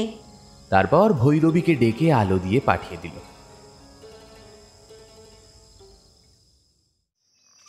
পরদিন বেলা 10টার সময় যাত্রা শুনে হৃষ্ট চিত্তে অমূল্য ঘরে এসে কাকাকে দেখেই বলল, কই গেলেন না আপনি? বিন্দু জিজ্ঞাসা করল, কেমন দেখলি রে? বেশ যাত্রা ছোটো মা। কাকা, আজকে সন্ধ্যার সময় আবার চমৎকার ওই খ্যামটার নাচ হবে। কলকাতা থেকে 2জন এসেছে, নরেন্দা তাদের দেখেছে। ঠিক ছোটো মার মতো, খুব ভালো দেখতে। তারা নাচবে, বাবাকেও বলেছি। বেশ করেছো বলে মাধব হো হো করে হেসে উঠল। রাগে বিন্দুর সমস্ত মুখ আরক্ত হয়ে উঠল। তোমার গুণধর ভাগ্নের কথা শোনো। অমূল্যকে বলল, তুই একবারও আর ওখানে যাবি না, হারামজাদা বজ্জাত। কে বললে আমার মতো? নরেন। অমূল্য ভয় পেয়ে বলল, হ্যাঁ সে দেখেছে যে। কই নরেন? আচ্ছা আসুক সে আজ। মাধব হাসি দমন করে বললেন, ও পাগল তুমি, দাদা শুনেছেন, আর গোলমাল করো না। কাজেই বিন্দু কথাটা নিজের মধ্যে পরিপাক করে রাগে পুড়তে লাগল। সন্ধ্যার প্রাক্কালে অমূল্য এসে অন্নপূর্ণাকে ধরে বসল। দিদি, পূজা বাড়িতে নাচ দেখতে যাব, দেখে আমি এক্ষুনি ফিরে আসব। অন্নপূর্ণা কাজে ব্যস্ত ছিলেন। বললেন, তোর মাকে জিজ্ঞেস করগে। অমূল্য জেদ করতে লাগল, না দিদি, এখনই ফিরে আসব। তুমি বলো যাই। না রে না, সে রাগী মানুষ, তাকে বলে যা। অমূল্য কাঁদতে লাগলো, কাপড় ধরে টানাটানি করতে লাগলো। তুমি ছোটো মাকে বলো না, আমি নরেন্দার সঙ্গে যাই, আমি এক্ষুনি ফিরে আসবো। নরেনের সঙ্গে যদি যাস তো। অমূল্য কথাটা শেষ করবারও সময় দিল না, এক দৌড়ে বের হয়ে গেল। ঘণ্টাখানেক পরে অন্নপূর্ণার কানে গেল বিন্দু খোঁজ করছে। অমূল্য, অমূল্য, কই রে অমূল্য? তিনি চুপ করে রইলেন। খোঁজাখুঁজি ক্রমেই বাড়তে লাগল। দিদি, অমূল্য কোথায়? তখন তিনি বাইরে এসে বললেন, কি নাকি নাচ হবে, ওই নরেনের সঙ্গে তাই দেখতে গেছে, এখনই ফিরে আসবে। তোর কোনো ভয় নেই ছোট বউ? বিন্দু কাছে এসে জিজ্ঞাসা করল, কে যেতে বলেছে? তুমি? অমূল্য যে সম্মতি না নিয়েই গেছে এ কথা অন্নপূর্ণা ভয়ে স্বীকার করতে পারলেন না। বললেন, এখনই চলে আসবে। বিন্দু মুখ অন্ধকার করে চলে গেল। খানিক পরে অমূল্য বাড়ি ঢুকে যেই শুনল ছোট মা ডাকছে, সে গিয়ে বাবার শয্যার একধারে শুয়ে পড়ল। প্রদীপের আলোতে বসে চোখে চশমা দিয়ে যাদব ভাগবত পড়ছিলেন। মুখ তুলে বললেন, কিরে? অমূল্য সাড়া দিল না। কদম এসে বলল, ছোট মা তোমায় ডাকছেন, এসো। অমূল্য তার বাবার কাছে সরে এসে বলল, বাবা, ও বাবা, তুমি দিয়ে আসবে, চলো না। যাদব বিস্মিত হয়ে বললেন, আমি দিয়ে আসব? কি হয়েছে রে কদম? কদম বুঝিয়ে বলল। যাদব বুঝলেন এই নিয়ে একটা কলহ অবশ্যম্ভাবী। একজন নিষেধ করেছে, একজন হুকুম দিয়েছে। তাই অমূল্যকে সঙ্গে করে ছোট বধূর ঘরের বাইরে দাঁড়িয়ে ডেকে বললেন, মা, বলছিলুম কি, এইবারটি মাফ করো, বুঝলে? ও বলছে আর করবে না। সেই রাত্রে দুই যায় আহারে বসলে বিন্দু বলল, আমি তোমার উপর রাগ করছি না দিদি, কিন্তু এখানে আমার আর থাকা চলবে না। অমূল্য তাহলে একেবারে বিগড়ে যাবে। আমি যদি মানা না করতুম তাহলেও একটা কথা ছিল, কিন্তু নিষেধ করা সত্ত্বেও এত বড় সাহস ওর হলো কি করে? তখন থেকে আমি শুধু এই কথাই ভাবছি। তার উপর বজ্জাতে বুদ্ধি দেখো, আমার কাছে যায়নি, এসেছে তোমার কাছে। বাড়ি ফিরে যেই শুনেছে আমি ডাকছি, অমনি গিয়ে বড় ঠাকুরকে সঙ্গে করে এনেছে। না দিদি, এতদিন এসব ছিল না। আমি বরং কলকাতায় বাসা ভাড়া করে থাকবো, সেও ভালো। কিন্তু এক ছেলে বয়ে যাবে সেইভাবে, তাকে নিয়ে সারাটা জীবন আমি চোখের জলে ভাসতে পারবো না। অন্নপূর্ণা উদ্বিগ্ন হয়ে বললেন, আচ্ছা তোরা চলে গেলে আমি বা কি করে একলা থাকি বলতো? বিন্দু ক্ষণকাল চুপ করে থেকে বলল, সে তুমি জানো, আমি যা করব তোমাকে বলে দিলুম। বড় মন্দ ছেলে ওই নরেন। কেন, কি করলো নরেন? আর মনে কর ওরা যদি দুটি ভাই হতো তাহলে কি করতিস? আজ তাহলে চাকর দিয়ে হাত পা বেঁধে জল বিচুটে দিয়ে বাড়ি থেকে দূর করে দিতুম। তাছাড়া যদি নিয়ে তো কাজ হয় না দিদি, ওদের তুমি ছাড়ো। অন্নপূর্ণা মনে মনে বিরক্ত হলেন, বললেন, ছাড়া না ছাড়া কি আর আমার হাতে ছোট বউ? যে ওদের এনেছে তাকে বলগে, আমাকে মিথ্যে গঞ্জনা দিসনে। এসব কথা বড় ঠাকুরকে বলবো কি করে? কেন, যেমন করে সব কথা বলিস তেমনি করে বলগে। বিন্দু ভাতের থালাটা ঠেলে দিয়ে বলল, দিদি ন্যাকা সেজো না, আমারও 27-28 বছর বয়স হতে চললো। এবারে দাসী চাকর নিয়ে কথা নয়, কথা আত্মীয় স্বজন নিয়ে। তুমি বেঁচে থাকতে এসব কথায় কথা বলতে গেলে বড় ঠাকুর রাগ করবেন না? হ্যাঁ, রাগ নিশ্চয়ই করবেন, কিন্তু আমি বললে আমার আর মুখ দেখবেন না। হাজার হই আমরা পর, ওরা তো ভাই বোন, সেটা দেখিস না কেন? আর তাছাড়া আমি বুড়ো মানুষ, এইসব তুচ্ছ কথা নিয়ে নেচে বেড়ালে লোকে পাগল বলবে না? বিন্দু ভাতের থালাটা হাত দিয়ে আরো খানিকটা ঠেলে দিয়ে গুম হয়ে বসে রইল। অন্নপূর্ণা বুঝলেন সে কেবল ভাসুরের ভয়ে চুপ করে গেল। বললেন, কি হলো, হাত তুলে বসে রইলি যে? ভাতের থালাটা কি অপরাধ করলো? বিন্দু হঠাৎ নিঃশ্বাস ফেলে বলল, আমার খাওয়া হয়ে গেছে। অন্নপূর্ণা তার ভাব দেখে আর জেদ করতে সাহস করলেন না।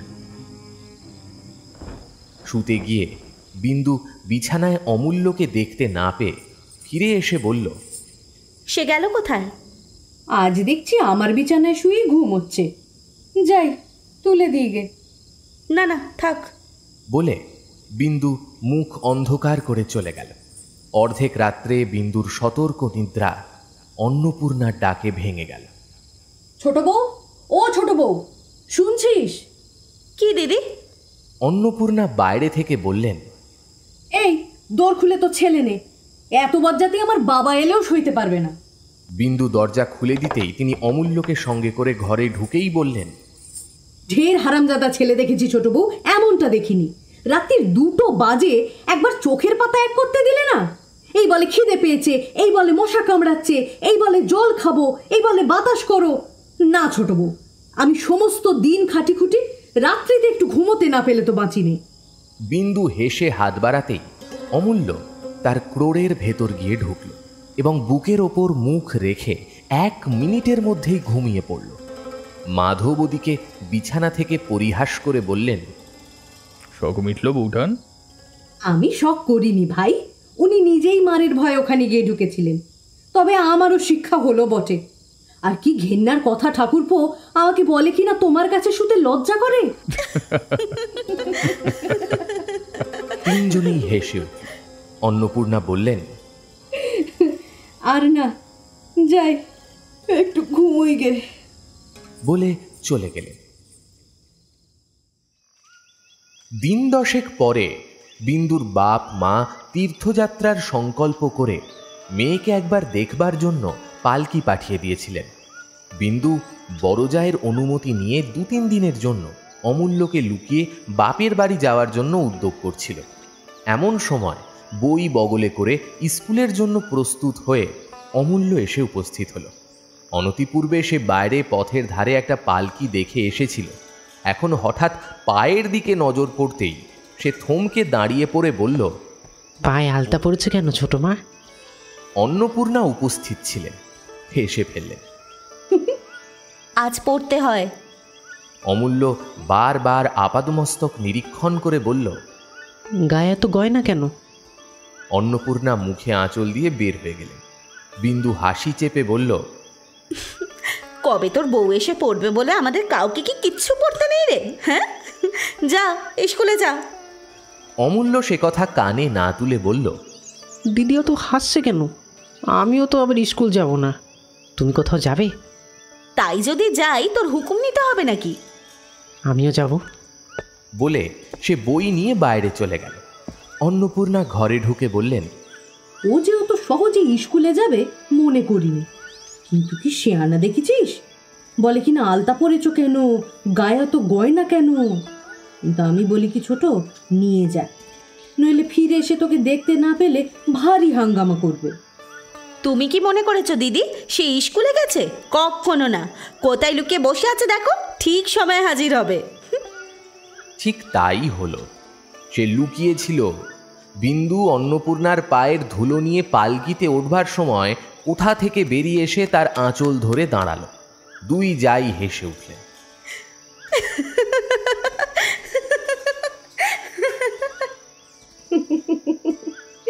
যাবার সময় আর মারধর করিস নে ছোট বউ, নিয়েই যা। তা গেলুম দিদি, কিন্তু কোথাও যে আমার এক পা নড়বার জো নেই। এ তো বড় বিপদের কথা। যেমন করেছিস তেমনই তো হবে। কি রে অমূল্য, থাক না তুই দুদিন আমার কাছে। অমূল্য মাথা নেড়ে বলল, না না না না, তোমার কাছে থাকতে পারবো না। বলে আগেই সে পালকিতে গিয়ে বসল।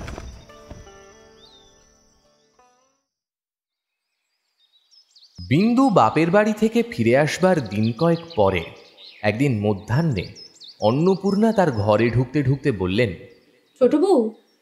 ছোট বউ এক রাশ ময়লা কাপড় জামার সামনে স্তব্ধ হয়ে বসেছিল। অন্নপূর্ণা বললেন, হ্যাঁ রে, ধোপা এসেছে? ছোট বউ কথা বলল না। অন্নপূর্ণা এবার তার মুখের ভাব লক্ষ্য করে ভয় পেল।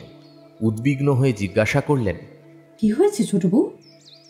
বিন্দু আঙুল দিয়ে ছোট ছোট দুটুকরো পোড়া সিগারেট দেখিয়ে দিয়ে বলল, অমূল্যর জামার পকেট থেকে বেরুলো। অন্নপূর্ণা নির্বাক হয়ে দাঁড়িয়ে রইলেন। বিন্দু হঠাৎ কেঁদে ফেলে বলল, তোমার দুটি পায়ে পড়ি দিদি, ওদের বিদায় করো, না হয় আমাদের কোথাও পাঠিয়ে দাও। অন্নপূর্ণা জবাব দিতে পারলেন না। আরও কিছুক্ষণ নিঃশব্দে দাঁড়িয়ে থেকে চলে গেলেন। দুপুরে অমূল্য স্কুল থেকে ফিরে খাবার খেয়ে খেলা করতে গেল। বিন্দু একটা কথাও বলল না। ভৈরব চাকর নালিশ করতে এলো, নরেনবাবু বিনা দোষে তাকে চপেটাঘাত করেছে। বিন্দু বিরক্ত হয়ে বলল, দিদিকে বলগে। আদালত থেকে ফিরে এসে মাধব কাপড় ছাড়তে ছাড়তে কি একটা ক্ষুদ্র পরিহাস করতে গিয়ে ধমক খেয়ে চুপ করে গেল। অদৃশ্যে যে কত বড় ঝড় ঘনিয়ে উঠেছে বাড়ির মধ্যে তা কেবল অন্নপূর্ণাই টের পেলেন। উৎকণ্ঠায় সমস্ত সন্ধ্যাটা ছটফট করে একসময় নির্জনে পেয়ে তিনি ছোট বউয়ের হাত ধরে ফেলে মিনতির স্বরে বললেন, ও ছোট বউ, শোন না, হাজার হোক সে তো তোরই ছেলে, বল এইবারটি মাফ কর। আচ্ছা আচ্ছা, বরং আড়ালে ডেকে দুটো ধমক দে। আমার ছেলে নয়, সে কথা আমিও জানি, তুমিও জানো। মিছিমিছি কতগুলো কথা বাড়িয়ে দরকার কি দিদি? আমি নয়, তুই তার মা। আমি তো তোকেই দিয়েছি। যখন ছোট ছিল খাইয়েছি, পড়িয়েছি। এখন বড় হয়েছে, তোমাদের ছেলে তোমরা নাও, আমাকে রেহাই দাও। এই বলে বিন্দু চলে গেল। রাত্রে কাঁদো কাঁদো মুখে অমূল্য অন্নপূর্ণার কাছে শুতে এলো। অন্নপূর্ণা ব্যাপার বুঝে বিরক্ত হয়ে বললেন, এখানে কেন এসেছিস? যা এখান থেকে, যা বলছি। অমূল্য ফিরে দেখলো তার বাবা ঘুমোচ্ছে। সে কোনো কথা না বলে আস্তে আস্তে চলে গেল। সকালবেলা কদম রান্নাঘরে এঁটো বাসন তুলতে এসে দেখল বারান্দার এক কোণে কতগুলো কাঠ ঘুঁটের ওপর অমূল্য পড়ে ঘুমোচ্ছে। সে ছুটে গিয়ে বিন্দুকে তুলে আনল। অন্নপূর্ণাও ঘুম ভেঙে বাইরে এসেছিলেন। কাছে এসে দাঁড়ালেন। বিন্দু তীক্ষ্ণভাবে বলল, রাত্রে বড় গিন্নি বুঝি তাড়িয়ে দিয়েছিল? ও থাকলে ঘুমের ব্যাঘাত হয় না? ছেলের অবস্থা দেখে ক্ষোভে দুঃখে তার নিজের চোখেও জল আসছিল, কিন্তু বিন্দুর নিষ্ঠুর তিরস্কারে জ্বলে উঠে বললেন, হ্যাঁ, নিজের দোষ তো তুই পরের ঘাড়ে তুলে দিতে পারলেই বাঁচিস। বিন্দু ছেলেকে তুলতে গিয়ে দেখল তার গা গরম, জ্বর হয়েছে। বলল, সারা রাত কার্তিক মাসের হিমে জ্বর তো হবেই, এখন ভালো হলে বাঁচি। অন্নপূর্ণা ব্যগ্র হয়ে ঝুঁকে পড়ে বললেন, হ্যাঁ জ্বর হয়েছে, কই দেখি। বিন্দু সজোরে তার হাত ঠেলে দিয়ে বলল, থাক, আর দেখে কাজ নেই তোমার। বলে ঘুমন্ত ছেলেকে স্বচ্ছন্দে কোলে তুলে নিয়ে অন্নপূর্ণার প্রতি একবার বিষ দৃষ্টি নিক্ষেপ করে নিজের ঘরে চলে গেল। 5-6 দিনেই অমূল্য সুস্থ হয়ে উঠল বটে, কিন্তু বড় জায়ের অপরাধটা বিন্দু মার্জনা করল না। সেই দিন থেকে সে ভালো করে কথা পর্যন্ত বলতো না। অন্নপূর্ণা মনে মনে সমস্তই বুঝলেন, অথচ তিনি মৌন হয়ে রইলেন। সকলের সম্মুখে সমস্ত অপরাধ বিন্দু যে তারই ওপর তুলে দিয়েছে, এ অন্যায় তিনিও ভুলতে পারলেন না। এইটাই একদিন কি একটা কথার পর তিনি এলোকেশীর কাছে বলে ফেললেন, ওর জ্বর তো ছোট বউয়ের জন্যই, ও যে মরেনি এই ওর ভাগ্যে। কথাটা এলোকেশী বিন্দুর কর্ণগোচর করতে লেশমাত্র বিলম্ব করলেন না। বিন্দু মন দিয়ে শুনল, কিন্তু কথা বলল না। সে যে শুনেছে তাও এলোকেশী ছাড়া আর কেউ জানল না। বিন্দু বড় জায়ের সাথে একেবারে কথাবার্তা বন্ধ করে দিল। কয়েকদিন থেকে নতুন বাড়িতে জিনিসপত্র সরানো হচ্ছিল। কাল সকালেই উঠে যেতে হবে। যাদব ছেলেদের নিয়ে সেই বাড়িতে ছিলেন। মাধব মোকদ্দমা উপলক্ষে অন্যত্র গিয়েছিলেন, তিনি ছিলেন না। ইতিমধ্যে এই বাড়িতে এক বিষম কাণ্ড ঘটল। সন্ধ্যার সময় মাস্টার পড়াতে এসেছিল। কি মনে করে বিন্দু তাকে ডেকে পাঠালো। বলল, কাল থেকে ও বাড়িতে গিয়ে পড়াবেন। যে আজ্ঞে। মাস্টার যে আজ্ঞা বলে চলে যাচ্ছিল, বিন্দু প্রশ্ন করল, আপনার ছাত্রটি আজকাল পড়ে কেমন? লেখাপড়ায় সে বরাবরই ভালো, প্রতিবারই তো প্রথম হয়। তা হয়, কিন্তু আজকাল যে চুরুট খেতে শিখেছে। মাস্টার বিস্মিত হয়ে বলল, চুরুট খেতে শিখেছে? পরক্ষণে নিজেই বলল, আশ্চর্য নয়, ছেলেরা সমস্ত দেখাদেখি করেই শেখে। কার দেখে শিখেছে? মাস্টার চুপ করে রইল। বিন্দু বলল, ওর বাবাকে ও কথা জানাবেন। মাস্টার মাথা নেড়ে বলল, এই দেখুন না, আজ 5-7 দিনের কথা। স্কুলের পথে এক উড়ে মালির বাগানে ঢুকে তার অসময়ের আম পেড়ে গাছ ভেঙে তাকে মারধর করে এক কাণ্ড করেছে। বিন্দু রুদ্ধ নিঃশ্বাসে বলল, তারপর? উড়ে হেডমাস্টার মশাইকে বলে দেয়, তিনি 10 টাকা জরিমানা করে তাকে শান্ত করেছেন। বিন্দু বিশ্বাস করতে পারল না। বলল, আমার অমূল্য ছিল, সে টাকা পাবে কোথায়? তা জানি না, কিন্তু সেও ছিল। এ বাড়ির নরেনবাবুও ছিল, আরও 3-4 জন স্কুলের বদমাস ছেলে ছিল। এ কথা আমি হেডমাস্টার মশাইয়ের কাছেই শুনেছি। টাকাও আদায় হয়ে গেছে? আগে হ্যাঁ, তাও শুনেছি। আচ্ছা, আপনি যান। বলে বিন্দু সেখানেই বসে রইল। তার মুখ দিয়ে শুধু অস্ফুটে বেরোল, আমাকে না জানিয়ে টাকা দিল, এত সাহসী বাড়িতে কার? একে তার মন খারাপ, তার উপর দিদির সাথে কথাবার্তা বন্ধ, তার উপর এই সংবাদ বিন্দুকে হিতাহিত জ্ঞান শূন্য করে তুলল। সে উঠে গিয়ে রান্নাঘরে ঢুকল। অন্নপূর্ণা রাত্রির জন্য তরকারি করছিলেন। মুখ তুলে ছোট বউয়ের মেঘাচ্ছন্ন মুখের দিকে তাকিয়ে দেখলেন। বিন্দু বলল, দিদি, এর মধ্যে অমূল্যকে টাকা দিয়েছ? অন্নপূর্ণা এই আশঙ্কাই করছিলেন। ভয়ে তার গলা কাঠ হয়ে গেল। মৃদুস্বরে বললেন, কে বললে? সেটা দরকারি কথা নয়। দরকারি কথা সেই বা কি বলে নিল, আর তুমি বা কি বলে দিলে? অন্নপূর্ণা নিস্তব্ধ হয়ে রইলেন। তুমি চাও না যে আমি তাকে শাসন করি, তাই তো? সেই জন্যই আমাকে লুকিয়েছ। অমূল্য আর যাই করুক, মিথ্যে কথা গুরুজনের কাছে বলবে না। তুমি জেনে শুনে দিয়েছ, সত্যি কি না? অন্নপূর্ণা আস্তে আস্তে বললেন, সত্যি, কিন্তু এই বারটি তাকে মাফ করব, আমি তোর কাছে মাপ চাইছি। বিন্দুর বুকের ভেতর পুড়ে যাচ্ছিল।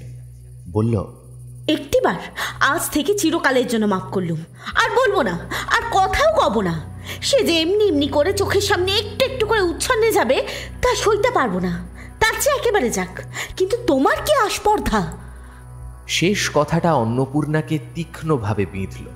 তাও তিনি নিরুত্তর হয়ে বসে রইলেন। কিন্তু বিন্দু যত বকছিল, তার ক্রোধ উত্তরোত্তর ততই বাড়ছিল। সে পুনরায় চেঁচিয়ে বলল, সব কথায় তুমি ন্যাকা সেজে বলো, একটিবার মাফ কর বোন, কিন্তু দোষ তার তত নয় যত তোমার। তোমাকে আমি মাফ করব না। পাটির দাসী চাকররাও আড়ালে দাঁড়িয়ে শুনছিল। অন্নপূর্ণার আর সহ্য হল না। তিনি বললেন, তো কি করবি? কি ফাঁসি দিবি? বন্যিতে আহুতি পড়ল। বিন্দু বারুদের মতো জ্বলে উঠে বলল, সেই তোমার উপযুক্ত শাস্তি। এই যে ছেলেকে দুটো টাকা দিয়েছি, এই তো অপরাধ। কি কথা এসে পড়ল। বিন্দু আসল কথা ভুলে বলে বসল, তাই বা দেবে কেন? নষ্ট করবার টাকা আসে কোথা থেকে? টাকা তুই নষ্ট করিস না? আমি করি আমার টাকা, তুমি নষ্ট করো কার টাকা শুনি? অন্নপূর্ণা এবার ভয়ঙ্কর ক্রুদ্ধ হয়ে উঠলেন। তিনি নিঃস্ব ঘরের মেয়ে ছিলেন। মনে করলেন বিন্দু সেই দিকেই ইঙ্গিত করছে। দাঁড়িয়ে উঠে বললেন, তুই না হয় মস্ত বড় লোকের মেয়ে, কিন্তু তাই বলে আর কেউ যে দুটো টাকাও দিতে পারে না, সে অহংকার করিস নে। সে অহংকার আমি করি নে, কিন্তু তুমিও ভেবে দেখো, একটা পয়সা দিতে গেলে তুমি কার পয়সা দাও? অন্নপূর্ণা চেঁচিয়ে উঠলেন, কার পয়সা দিই? তোর যা মুখে আসে তাই বলিস? যা, দূর হয়ে যা সামনে থেকে। দূর আমি রাখবো হলেই হব, কিন্তু কার পয়সা খরচ করো সেটা দেখতে পাও না? কার রোজগারে খাচ্ছ পড়ছ সেটা জানো না নাকি? হঠাৎ কথাটা বলে ফেলে বিন্দু স্তব্ধ হয়ে থামল। অন্নপূর্ণার মুখ সাদা হয়ে গিয়েছিল। তিনি কিছুক্ষণ নির্নিমেষ চোখে ছোট বউয়ের মুখের দিকে তাকিয়ে বললেন, তোমার স্বামীর রোজগারে খাচ্ছি পড়ছি, আমি তোমার দাসী বাঁধি, উনি তোমার চাকর বাকর। এই না তোর মনের কথা? তা এতদিন বলিসনি কেন? তার ঠোঁট দুটো বারংবার কেঁপে উঠল। তিনি দাঁত দিয়ে নিচের ঠোঁট চেপে ধরে এক মুহূর্ত স্থির থেকে বললেন, কোথায় ছিলি ছোট বউ, যখন ছোট ভাইকে পড়াবার জন্য ও দুখানি কাপড় একসঙ্গে কিনে পরেনি? কোথায় ছিলি তুই যখন ঘর পুড়ে গেলে গাছতলে এক বেলা রেঁধে খেয়ে এই পৈতৃক ভিটেটুকু খাড়া করেছিল? বলতে বলতে তার দুই চোখ দিয়ে দরদর করে জল ঝরে পড়ল। আঁচল দিয়ে মুছে ফেলে বললেন,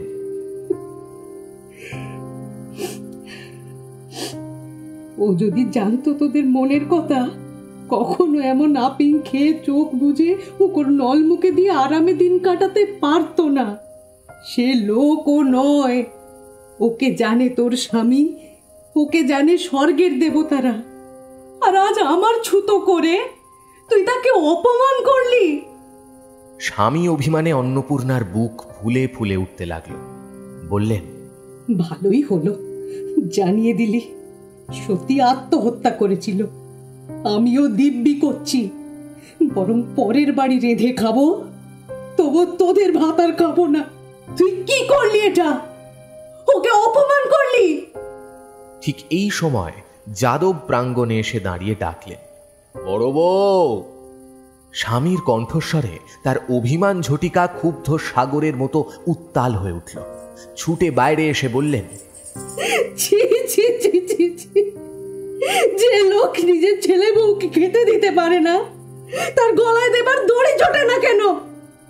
যাদব হতবুদ্ধি হয়ে গিয়ে বললেন, কি কি কি হলো গো? কি হলো? কিচ্ছু না। ছোট বউ আজ স্পষ্ট করে বলে দিলে, আমি তার দাসী আর তুমি তার চাকর। ঘরের ভেতর বিন্দু জিভ কেটে কানে আঙুল দিল। অন্নপূর্ণা কাঁদতে কাঁদতে বললেন, আমার একটা পয়সা কাউকে হাতে তুলে দেবার অধিকার নেই। তুমি বেঁচে থাকতেও আজ আমাকে এ কথা শুনতে হলো। আজ তোমার সামনে দাঁড়িয়ে এই শপথ করছি, ওদের ভাত খাবার আগে যেন আমাকে বেটার মাথা খেতে হয়। বিন্দুর অবরুদ্ধ কর্ণরন্ধ্রে এ কথা অস্পষ্ট হয়ে প্রবেশ করল। সে অস্ফুটে, কি করলে দিদি বলে সেখানেই ঘাড় গুঁজে আজ 12 বছর পরে অকস্মাৎ মূর্ছিত হয়ে পড়ল। নতুন বাড়িতে যাদব, অন্নপূর্ণা ও অমূল্য ছাড়া আর সকলেই এসেছিল। বাইরে থেকে বিন্দুর পিসি, পিসির মেয়ে, নাতি নাতনি, বাপের বাড়ি থেকে তার বাপ মা, তাদের দাস দাসী প্রভৃতিতে সমস্ত বাড়ি পরিপূর্ণ হয়ে গিয়েছিল। এখানে আসবার দিনটাতেই শুধু বিন্দুকে কিছু আনমনা দেখাচ্ছিল, কিন্তু পরদিন থেকেই সে ভাব কেটে গেল। রাগ পড়লে অন্নপূর্ণা আসবেন, এতে বিন্দুর লেশমাত্র সংশয় ছিল না। এখানে পুজো দিয়ে লোকজন খাওয়াতে হবে, সে তারই উদ্যোগ আয়োজনে ব্যস্ত হয়ে পড়ল। বিন্দুর বাবা জিজ্ঞাসা করলেন, মা, তোর ছেলেকে দেখছি না যে? বিন্দু সংক্ষেপে বলল, সে ও বাড়িতে আছে।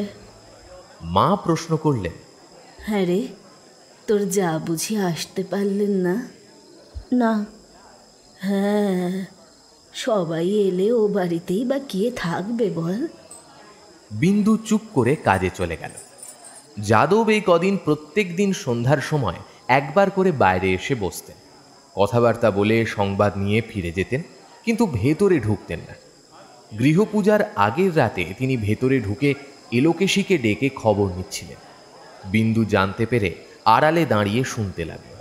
বাবার অধিক এই ভাসুরের কাছে ছেলেবেলা থেকে সেদিন পর্যন্ত সে কত আদর পেয়েছে, কত স্নেহের ডাক শুনেছে।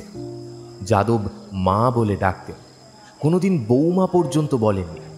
এই ভাসুরের কাছে জায়ের সাথে কলহ করে কত নালিশ করেছে, কোনো নালিশ তার কোনো দিন উপেক্ষিত হয়নি। আজ তাঁর কাছে অপরিসীম লজ্জায় বিন্দুর কণ্ঠ রোধ হয়ে গেছে। যাদব চলে গেলেন। সে নিভৃতে ঘরের মধ্যে মুখে আঁচল গুঁজে ফুলে ফুলে কাঁদতে লাগল। চারদিকে লোক, পাছে কেউ শুনতে পায়।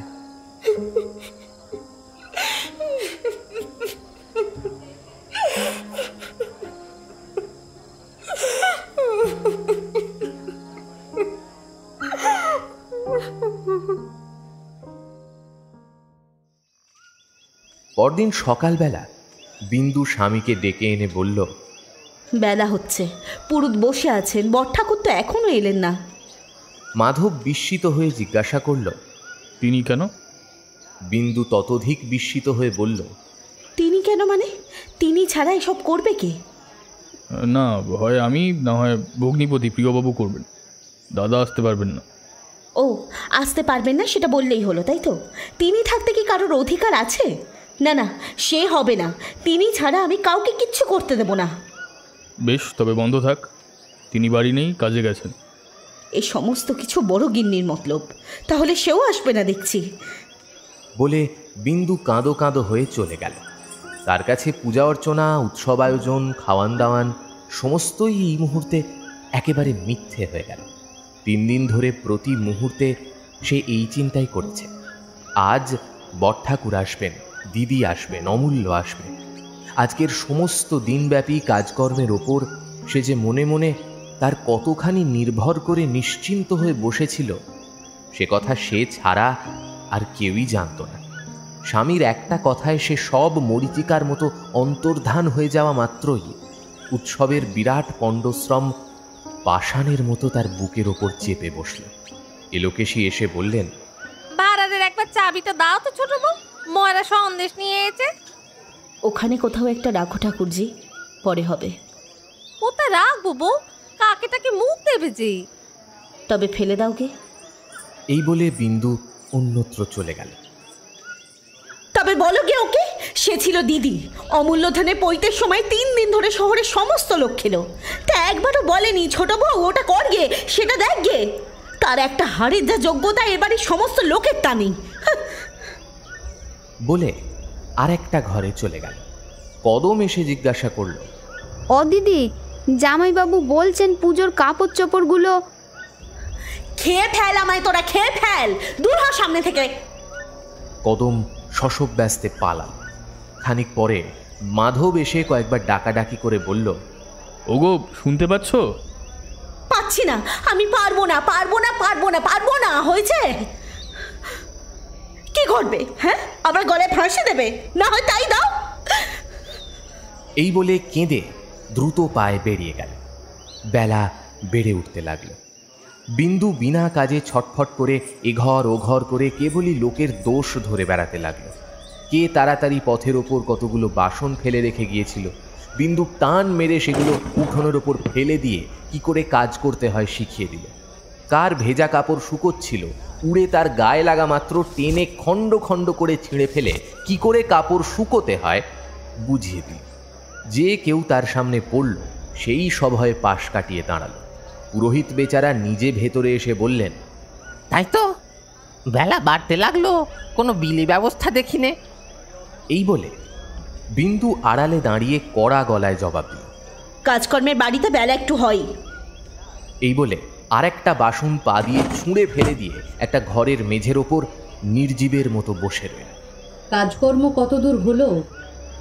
মিনিট 10 পরে হঠাৎ তার কানে একটা পরিচিত কণ্ঠের শব্দ যাওয়া মাত্রই সে ধরফর করে উঠে দাঁড়িয়ে দরজা দিয়ে মুখ বাড়িয়ে দেখল অন্নপূর্ণা এসে প্রাঙ্গণে দাঁড়াল।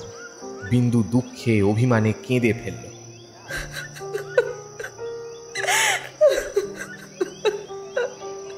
চোখ মুছে সশব্দে সামনে এসে গলায় আঁচল দিয়ে হাত জোর করে বলল,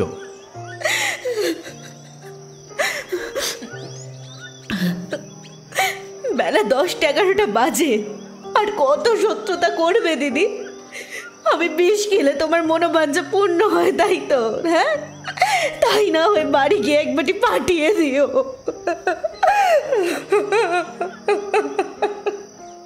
বলে চাবির গোছাটা ঝনাত করে তার পায়ের নিচে ফেলে দিয়ে নিজের ঘরে গিয়ে দরজা দিয়ে মাটির ওপর লুটিয়ে পড়ে কাঁদতে লাগল।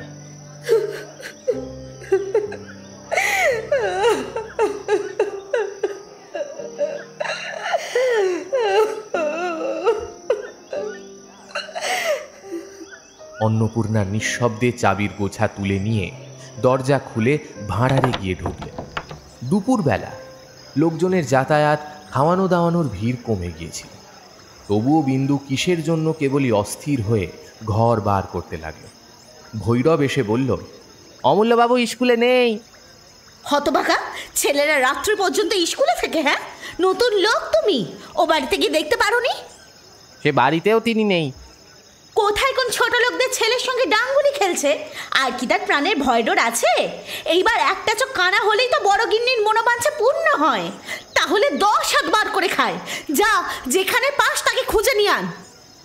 অন্নপূর্ণা ভাঁড়ারের দরজায় বসে আর 5 জন বর্ষীয়সীর সাথে কথাবার্তা বলছিলেন। ছোট বউয়ের তীক্ষ্ণ কণ্ঠ শুনতে পেলেন। ঘণ্টাখানেক পরে ভৈরব এসে জানালো, অমূল্যবাবু ঘরে আছে, এলো না। বিন্দু বিশ্বাস করতে পারল না। এলো না কি রে?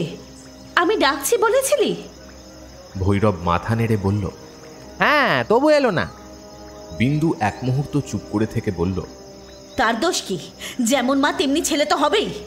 আমার কত দিব্যি রইল যে অমন মা বেটার মুখ দর্শন করব না। অনেক রাতে অন্নপূর্ণা বাড়ি ফিরতে উদ্যত হল।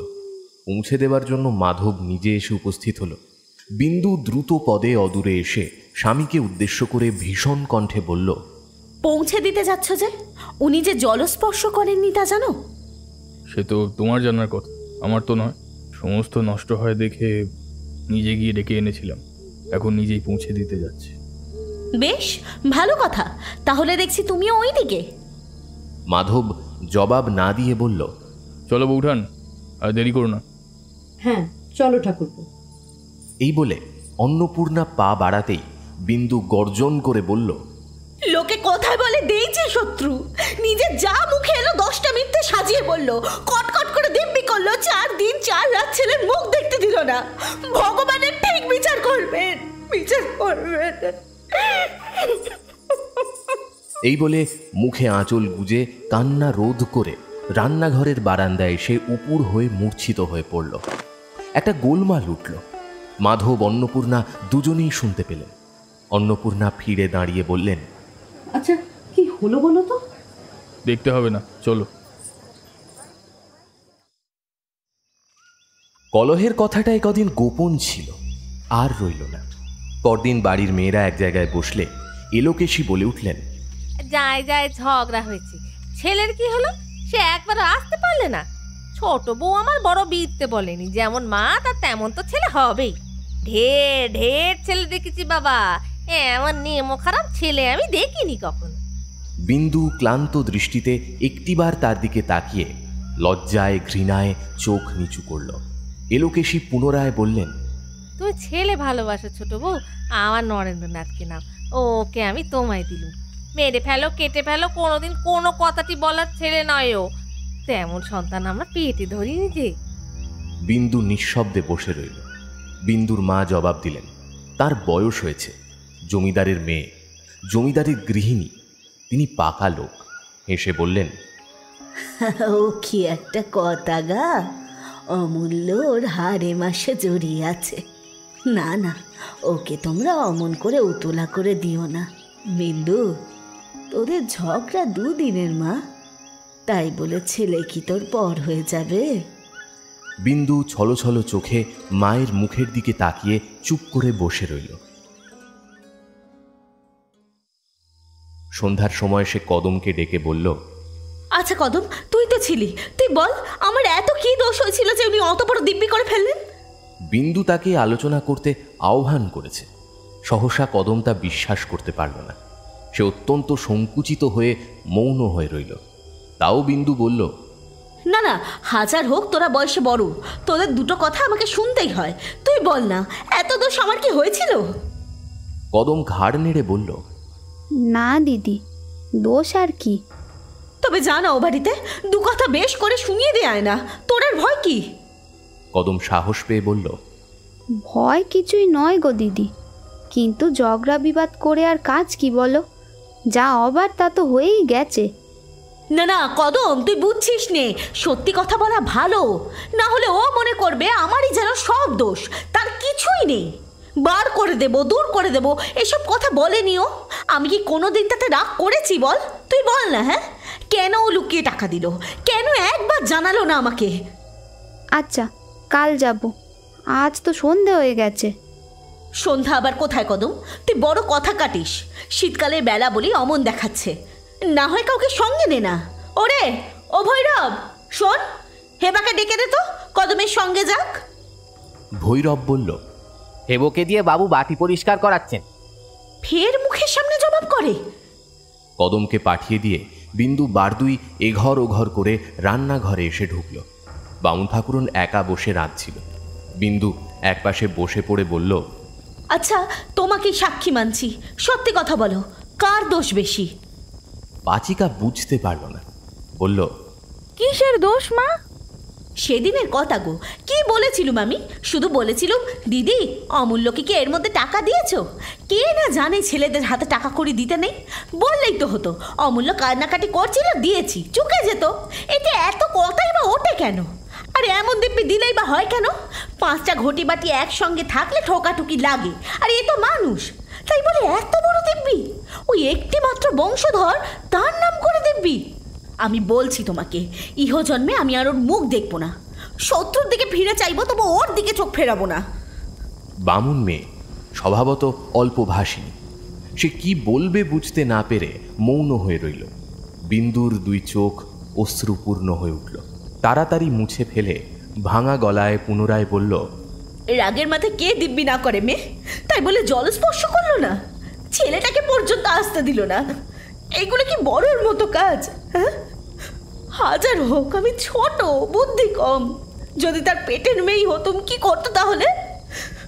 আমিও তেমনি ওর নাম কখনো মুখে আনবো না, তা তোমরা দেখো। বামুন ঠাকুরুন তথাপি চুপ করে রইল। বিন্দু বলে উঠল, আর ওই শুধু দিব্যি দিতে জানে? আমি জানি না, কাল যদি ও বাড়িতে গিয়ে বলে আসি এক বাটি বিষ পাঠিয়ে না দিলে তো তোমার ওই দিব্যি রইল। কি হয় তাহলে? আমি 2 দিন চুপ করে আছি, তারপরে হয় গিয়ে ওই দিব্যি দিয়ে আসবো, না হয় নিজেই এক বাটি বিষ খেয়ে বলে যাবো যে দিদি পাঠিয়ে দিয়েছে। দেখি 5 জন ওকে ছি করে কিনা, ও জব্দ হয় কিনা। বামুন ঠাকুরুন ভয় পেয়ে মৃদু স্বরে বলল, ছি মা, ওসব মতলব করতে নেই। ঝগড়া বিবাদ তো চিরস্থায়ী হয় না বলো। উনিও তোমাকে ছেড়ে থাকতে পারবেন না, অমূল্য ধনও পারবে না। এই কদিন সে যে কেমন করে আছে, আমরা তাই কেবল ভাবি। বিন্দু ব্যগ্র হয়ে বলল, তাই বল, নিশ্চয়ই তাকেও মারধর করে ভয় দেখিয়ে রেখেছে। যে একটা রাত আমাকে না হলে ঘুমোতে পারে না, আজ 5 দিন 4 রাত কেটে গেল। ওর কি আর মুখ দেখতে আছে? ওই যে বললাম, শত্রুরের দিকে ফিরে চাইবো, তবু ওর দিকে ইহজন্মে আর নয়।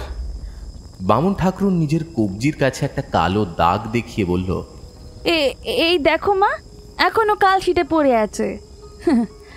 সে রাত্রে তোমার মূর্ছা হয়েছিল, এসব কথা তো আর জানো না। অমূল্য ধন কোথা থেকে ছুটে এসে তোমার বুকের ওপর পড়ে সে কি কান্না, সে তো আর তখন দেখোনি। বলে ছোট মা মরেই গেল, না দেয় তোমার চোখে মুখে জল দিতে, না দেয় বাতাস করতে। আমি টানতে গেলুম, আমায় কামড়ে দিলে। বড়মা টানতে গেলেন, তাকে আঁচড়ে কামড়ে কাপড় ছিঁড়ে এক করে দিলে। লোকে রুগীর সেবা করবে কি মা, তাকে নিয়েই ব্যতিব্যস্ত। শেষে 4-5 জন মিলে টেনে হিঁচড়ে নিয়ে যায়। বিন্দু নির্নিমেষ চোখে তার মুখের দিকে তাকিয়ে কথাগুলো যেন গিলতে লাগলো। তারপর অতি দীর্ঘ একটি নিঃশ্বাস ফেলে ধীরে ধীরে উঠে গিয়ে দরজা দিয়ে শুল। দিন 4 পরে বিন্দুর বাবা, মা, পিসি সবাই ফিরবার আগের দিন মূর্ছার পরে বিন্দু চুপ করে বিছানায় পড়ে রইল। কদম বাতাস করছিল, আর কেউ ছিল না। বিন্দু ইঙ্গিতে তাকে আরো কাছে ডেকে মৃদু কণ্ঠে বলল, কদম, দিদি এসেছেন রে? না গো দিদি, আমরা এত লোক আছি, তাকে আর কষ্ট দেওয়া কেন? বিন্দু কিছুক্ষণ স্থির থেকে বলল, এই তোদের দোষ কদম, সব কাজেই নিজেদের বুদ্ধি খাটাতে চাস। এমনি করেই একদিন আমাকে মেরে ফেলবি দেখছি। পুজোর দিনও তো তোর একবারই লোক ছিলি, কি করতে পেরেছিলি? যতক্ষণ না সেই 1 ফোঁটা লোকটি এসে বাড়িতে পা দিল, ওরে তোরা আর সে, তার কোড়ে আঙুলের ক্ষমতাও তোদের বাড়ি শুদ্ধ লোকের নেই। বিন্দুর মা ঘরে ঢুকে বললেন, জামাইয়ের মত আছে বিন্দু, তুইও দিন কতক আমাদের সঙ্গে ঘুরে আসবি চল। আমার যাওয়া না যাওয়া কি তার মতামতের উপর নির্ভর করে মা, যে তিনি বললেই যাব? আমার শত্রুর হুকুম না পেলে যায় কি করে? তোর জায়ের কথা বলছিস, তার আর হুকুম নিতে হবে না। যখন আলাদা হয়ে তোরা চলেই এসেছিস, তখন উনি বললেই হলো। না মা, তা হয় না। যতক্ষণ বেঁচে আছে ততক্ষণ যেখানেই থাক সেই সব। আর চাই করি মা, তাকে না বলে বাড়ি ছেড়ে যেতে পারবো না। বড় ঠাকুর তাহলে রাগ করবেন। এলোকেশী উপস্থিত হয়ে শুনছিলেন, বললেন, আচ্ছা আমি বলছি, তুমি যাও। বিন্দু সে কথার জবাবও দিল না। মা বললেন, বেশ তো, না হয় লোক পাঠিয়ে তার মত নিয়ে নে না বিন্দু। বিন্দু আশ্চর্য হয়ে বলল, লোক পাঠিয়ে? সে তো আরো মন্দ হবে মা। আমি তার মন জানি, মুখে বলবে যাক, কিন্তু ভেতরে রেগে থাকবে। হয়তো বড় ঠাকুরকে 5টা বানিয়ে বলবে। না মা, তোমরা যাও, আমার যাওয়া হবে না। মা আর জেদ করলেন না, চলে গেলেন। এইবার ফাঁকা বাড়ি প্রতি মুহূর্তে তাকে গিলবার জন্য হাঁ করতে লাগল। নিচের একটি ঘরে এলোকেশীরা থাকেন, দোতলার একটি ঘর তার নিজে, আর সমস্তই খালি। খাঁ খাঁ করতে লাগলো। সে শূন্য মনে ঘুরতে ঘুরতে তেতলার একটি ঘরে এসে দাঁড়ালো। কোনো সুদূর ভবিষ্যতে পুত্র পুত্রবধূর নাম করে এই ঘরখানি সে তৈরি করিয়েছিল। এখানে ঢুকে সে কিছুতেই চোখের জল ধরে রাখতে পারল না।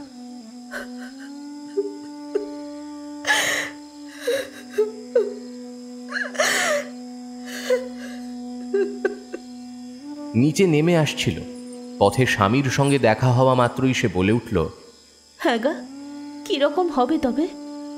মাধব বুঝতে না পেরে বললেন, কিসের? বিন্দু আর জবাব দিতে পারল না। হঠাৎ দীর্ঘশ্বাস ফেলে বলল, না না, তুমি যাও। পরদিন সকালবেলা মাধব বাইরের ঘরে বসে কাজ করছিলেন। অকস্মাৎ বিন্দু ঘরে ঢুকেই কান্না চেপে বলল, উনি চাকরি করছেন নাকি? মাধব চোখ না তুলেই বললেন, হুঁ কি, এই কি তার চাকরির বয়স? মাধব আগের মতোই কাগজে চোখ রেখে বললেন, চাকরি কি মানুষ বয়সের জন্য করে? চাকরি করে অভাবে। তার অভাবই বা হবে কেন? আমরা পর ঝগড়া করেছি, কিন্তু তুমি তো তার ভাই। বইমাত্র ভাই, জ্ঞাতি। বিন্দু স্তম্ভিত হয়ে গিয়ে ধীরে ধীরে বলল, তুমি বেঁচে থাকতে তাকে কাজ করতে দেবে?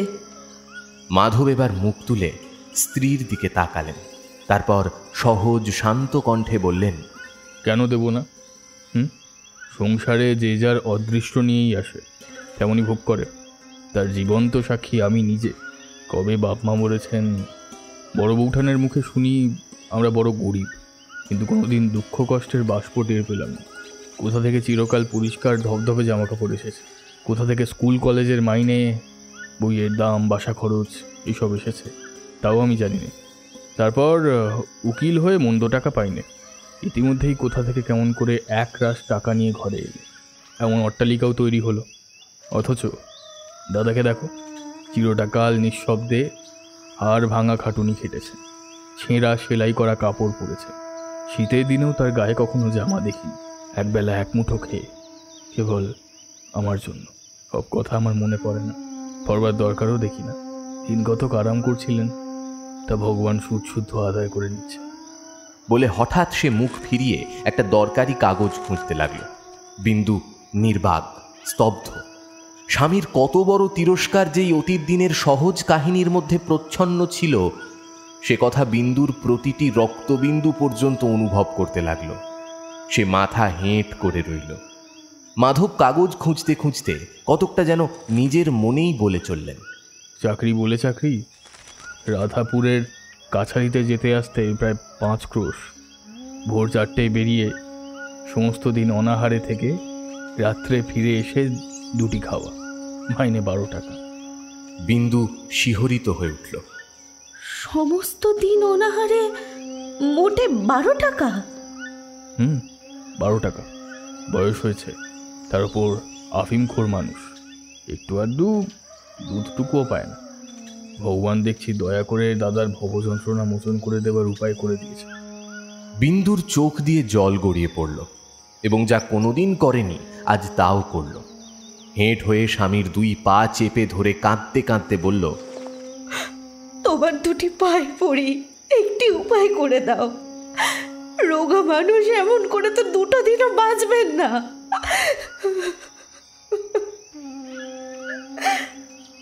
মাধব নিজের চোখের জল কোনো মতে মুছে নিয়ে বলল, আমি কি উপায় করব? বৌঠান আমাদের 1 কণা চাল পর্যন্ত নেবেন না। কিছু না করলে তাদের সংসার চলবেই বা কি করে?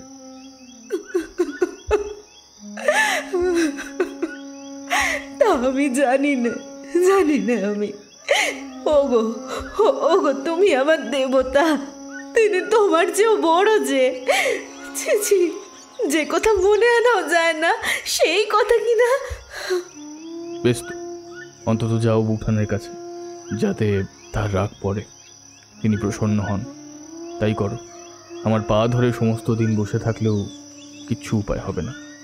পায়ে ধরা অভ্যাস আমার নয়। এখন দেখছি কেন সে রাত্রে তিনি জল স্পর্শ করেননি, অথচ তুমি সমস্ত জেনে শুনে শত্রুর মতো চুপ করে রইলে। আমার অপরাধ বেড়ে গেল, তুমি কথা কইলে না। মাধব কাগজপত্রে মনোনিবেশ করে বলল, না, ও বিদ্যে আমার দাদার কাছে শেখা। ঈশ্বর করুন যেন অমনি চুপ করে থেকেই একদিন চলে যেতে পারি। বিন্দু আর কথা বলল না, উঠে গিয়ে নিজের ঘরের দরজা দিয়ে পড়ে রইল। মাধব তখন উঠবার উপক্রম করছিল, বিন্দু আবার এসে ঘরে ঢুকল। তার 2 চোখ রাঙা। মাধবের দয়া হল, বলল, তুমি একবার যাও তার কাছে, তাকে তো জানোই। একটিবার গিয়ে শুধু দাঁড়াও, তাহলেই সব হবে। বিন্দু অত্যন্ত করুণ কণ্ঠে বলল, তুমি যাও। ওগো, আমি ছেলের দিব্যি করছি। মাধব তার মনের ভাব বুঝে কিছু উষ্ণ হয়ে জবাব দিল, 1000 দিব্যি করলেও আমি দাদাকে বলতে পারবো না। তিনি নিজে জিজ্ঞাসা না করলে এত সাহস আমার গলা কেটে ফেললেও হবে না। বিন্দু তাও নড়ল না। মাধব বলল, না, আমি পারবো না যেতে। বিন্দু জবাব দিল না, হেঁট মুখে ধীরে ধীরে চলে গেল। বাড়ির সামনে দিয়ে স্কুল যাওয়ার পথ। প্রথম কয়েকদিন অমূল্য ছাতা আড়াল দিয়েই এই পথে গিয়েছিল, আর 2 দিন ধরে সেই লাল রঙের ছাতাটি আর পথের একধার বেয়ে গেল না। তাকিয়ে তাকিয়ে বিন্দুর চোখ ফেটে জল পড়তে লাগলো।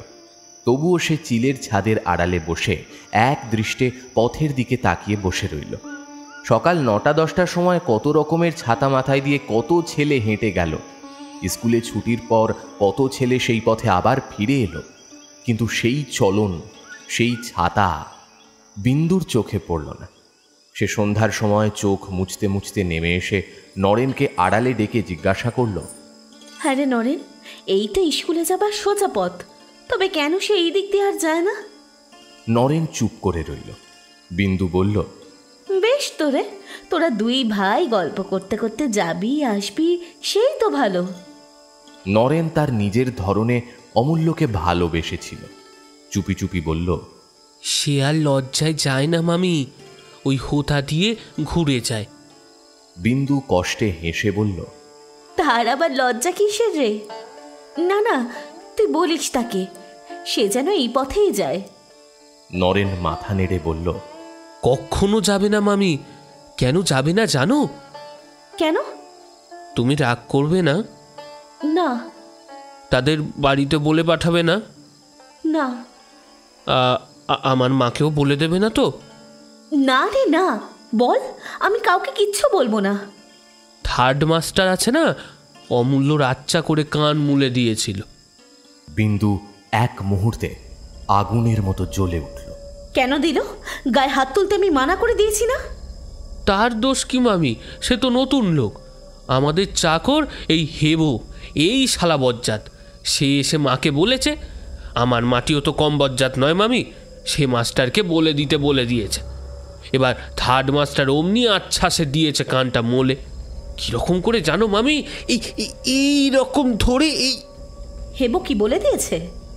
কি জানো তো মামি, হেবো টিফিনের সময় আমার খাবার নিয়ে যায় তো, সে ছুটে এসে বলে, কি খাবার গো দেখি নরেন্দা? মা শুনে বলে অমূল্য নাকি নজর দেয়। অমূল্যর কেউ খাবার নিয়ে যায় না? কোথায় পাবে মামি? তারা তো গরিব মানুষ। সে পকেটে করে দুটো ছোলা ভাজা নিয়ে যায়, তাই টিফিনের সময় ওদিকে গাছতলায় নুকিয়ে নুকিয়ে বসে খায়। বিন্দুর চোখের ওপরে ঘর বাড়ি সমস্ত সংসার দুলতে লাগলো। সে সেখানেই বসে পড়ে বলল, নরেন, তুই যা। সে রাত্রে অনেক ডাকাডাকির পর বিন্দু খেতে বসে কোনো মতেই হাত মুখে তুলতে পারল না।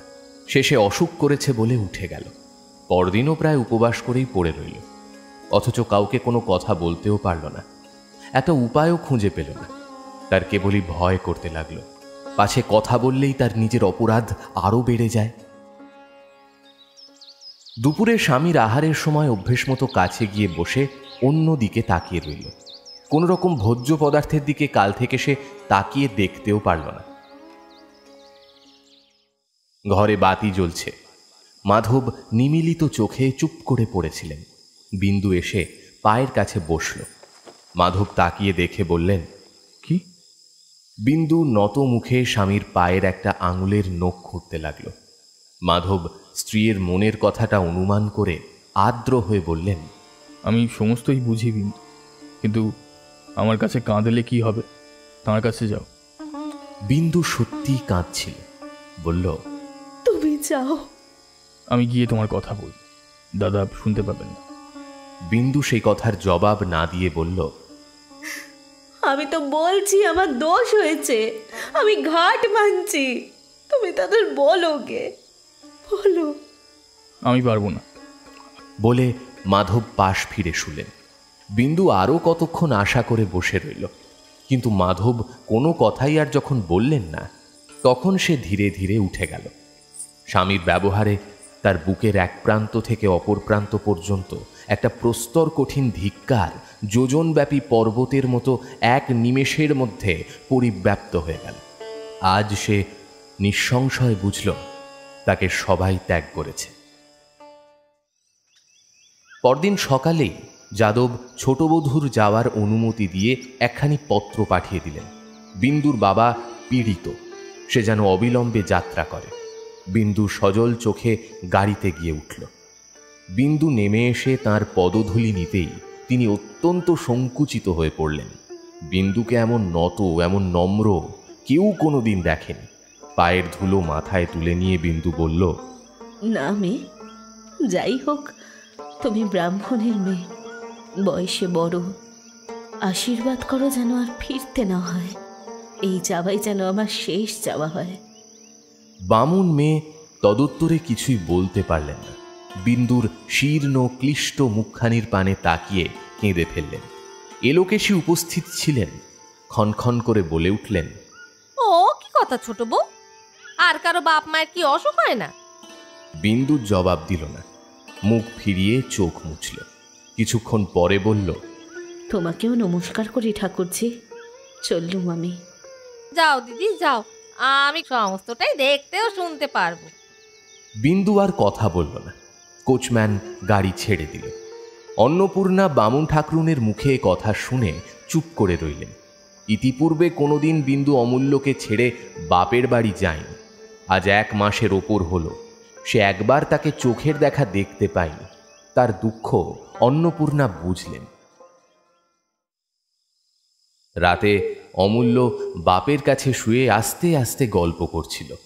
নিচে প্রদীপের আলোকে কাঁথা সেলাই করতে করতে অন্নপূর্ণা হঠাৎ দীর্ঘশ্বাস ফেলে বলে উঠলেন, 60 যাওয়ার সময় বলে গেল কি না এই যাওয়াই যেন শেষ যাওয়া হয়। মা দুর্গা করুন, বাছা যেন আমার ভালোই ভালোই ফিরে আসে। কই, সেও তো একবার দিদি বলে এলো না? তার ছেলেকেও তো সে জোর করে নিয়ে যেতে পারতো, তাও তো সে করলে না। সেদিন সমস্ত দিন খাটুনির পর যখন ঘরে ফিরে এলুম, উল্টে কতগুলো শক্ত কথা শুনিয়ে দিলে। অন্নপূর্ণার চোখ দিয়ে টপ টপ করে জল পড়তে লাগলো। কিরে, যাবি তো ছোট মার কাছে? ছোট মা তো দাদা মশাইয়ের বাড়ি গেছে, তুইও কাল যা। অমূল্য চুপ করে রইল। যাদব বললেন, যাবি অমূল্য? কিছুটা রাত্রি থাকতেই যাদব কর্মস্থানে যাওয়ার জন্য প্রস্তুত থাকেন। দিন 5-6 পরে এমনই এক শেষ রাত্রে তিনি প্রস্তুত হয়ে অন্য মনস্কের মতো তামাক টানছিলেন। অন্নপূর্ণা বললেন, বেলা হয়ে যাচ্ছে। যাদব ব্যস্ত হয়ে হুঁকোটা রেখে উঠে দাঁড়িয়ে বললেন, আজ মনটা বড় খারাপ বড় বউ। কাল রাত্রে আমার মা যেন ওই দৌড়ের আড়ালে এসে দাঁড়িয়েছিলেন। বলে তিনি বেরিয়ে পড়লেন।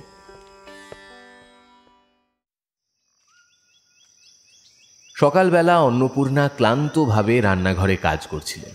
ও বাড়ির চাকর এসে সংবাদ দিল, বাবু কাল রাতে ফরাসডাঙ্গায় চলে গেছেন, মার নাকি বড় ব্যায়ামও। স্বামীর কথাটা স্মরণ করে অন্নপূর্ণার বুক কেঁদে উঠল। কি ব্যামো রে? তা জানি নে মা, শুনলুম কিরকম অজ্ঞান টজ্ঞান হয়ে সে কিরকম শক্ত অসুখ হয়ে দাঁড়িয়েছে।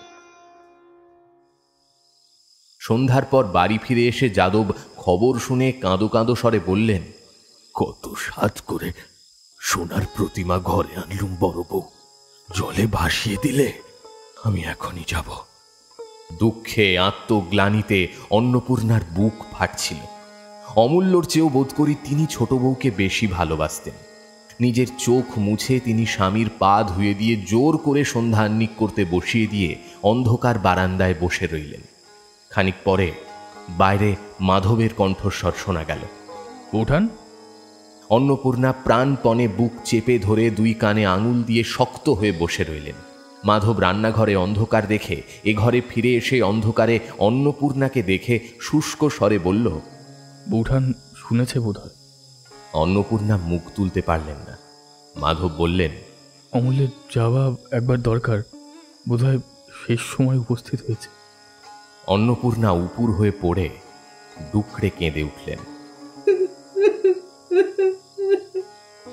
যাদব এ ঘর থেকে পাগলের মতো ছুটে এসে বললেন, এমন হয় না মাধু, আমি বলছি হয় না। আমি জ্ঞানে অজ্ঞানে কাউকে দুঃখ দিইনি। ভগবান আমাকে এ বয়সে কখনো এমন শাস্তি দেবেন না। মাধব চুপ করে রইল। যাদব বললেন, আমাকে আমাকে সব কথা খুলে বল, আমি গিয়ে মাকে ফিরিয়ে আনবো। তুই তুই উতলা হোসনে মাধু, গাড়ি সঙ্গে আছে? আমি উতলা হইনি দাদা, আপনি নিজে কিরকম করছেন? কিছুই করিনি। ওঠো বড় বউ, আয় অমূল্য। মাধব বাধা দিয়ে বলল, দাদা রাত্রিটা যাক। না না না না, সে হবে না। তুই অস্থির হোসনে মাধু, গাড়ি ডাক, নইলে আমি হেঁটে যাব। মাধব আর কিছু না বলে গাড়ি আনলে 4 জনেই উঠে বসলেন। যাদব বললেন, তারপরে? আমি তো ছিলুম না, ঠিক জানিনি। শুনলাম 3-4 আগে খুব জ্বর, ওর ঘন ঘন মূর্ছা হয়। তারপরে এখনো পর্যন্ত কেউ ওষুধ কি 1 ফোঁটা দুধ পর্যন্ত তাকে খাওয়াতে পারেনি। ঠিক বলতে পারিনি আমি কি হয়েছে, কিন্তু আশা আর নেই। যাদব জোর দিয়ে বলে উঠলেন, খুব আছে, 100 বার আছে। মা আমার বেঁচে আছেন। মাধু, ভগবান আমার মুখ দিয়ে এই শেষ বয়সে মিথ্যে বার করবেন না। আমি আজ পর্যন্ত মিথ্যে বলিনি। মাধব তৎক্ষণাৎ অবনত হয়ে অগ্রজের পদধূলি মাথায় নিয়ে নিঃশব্দে বসে রইল। কতদিন যে বিন্দু অনাহারে নিজেকে ক্ষয় করে আনছিল তা কেউই জানতে পারেনি। বাপের বাড়ি এসে জ্বর হলো, দ্বিতীয় দিন 2-3 বার মূর্ছা হলো, তার শেষ মূর্ছা আর ভাঙতে চায় না। অনেক চেষ্টায় অনেক পরে যখন তার চৈতন্য ফিরে এলো, তখন দুর্বল নারী একেবারে বসে গেছে। সংবাদ পেয়ে মাধব এলেন। সে স্বামীর পায়ের ধুলো মাথায় নিল, কিন্তু দাঁতে দাঁত চেপে রইল। শর্ত অনুনয়েও এক ফোঁটা দুধ পর্যন্ত গিলল না। মাধব হতাশ হয়ে বললেন, আত্মহত্যা করছো কেন? বিন্দুর নিমিলিত চোখের কোণ বেয়ে জল পড়তে লাগলো।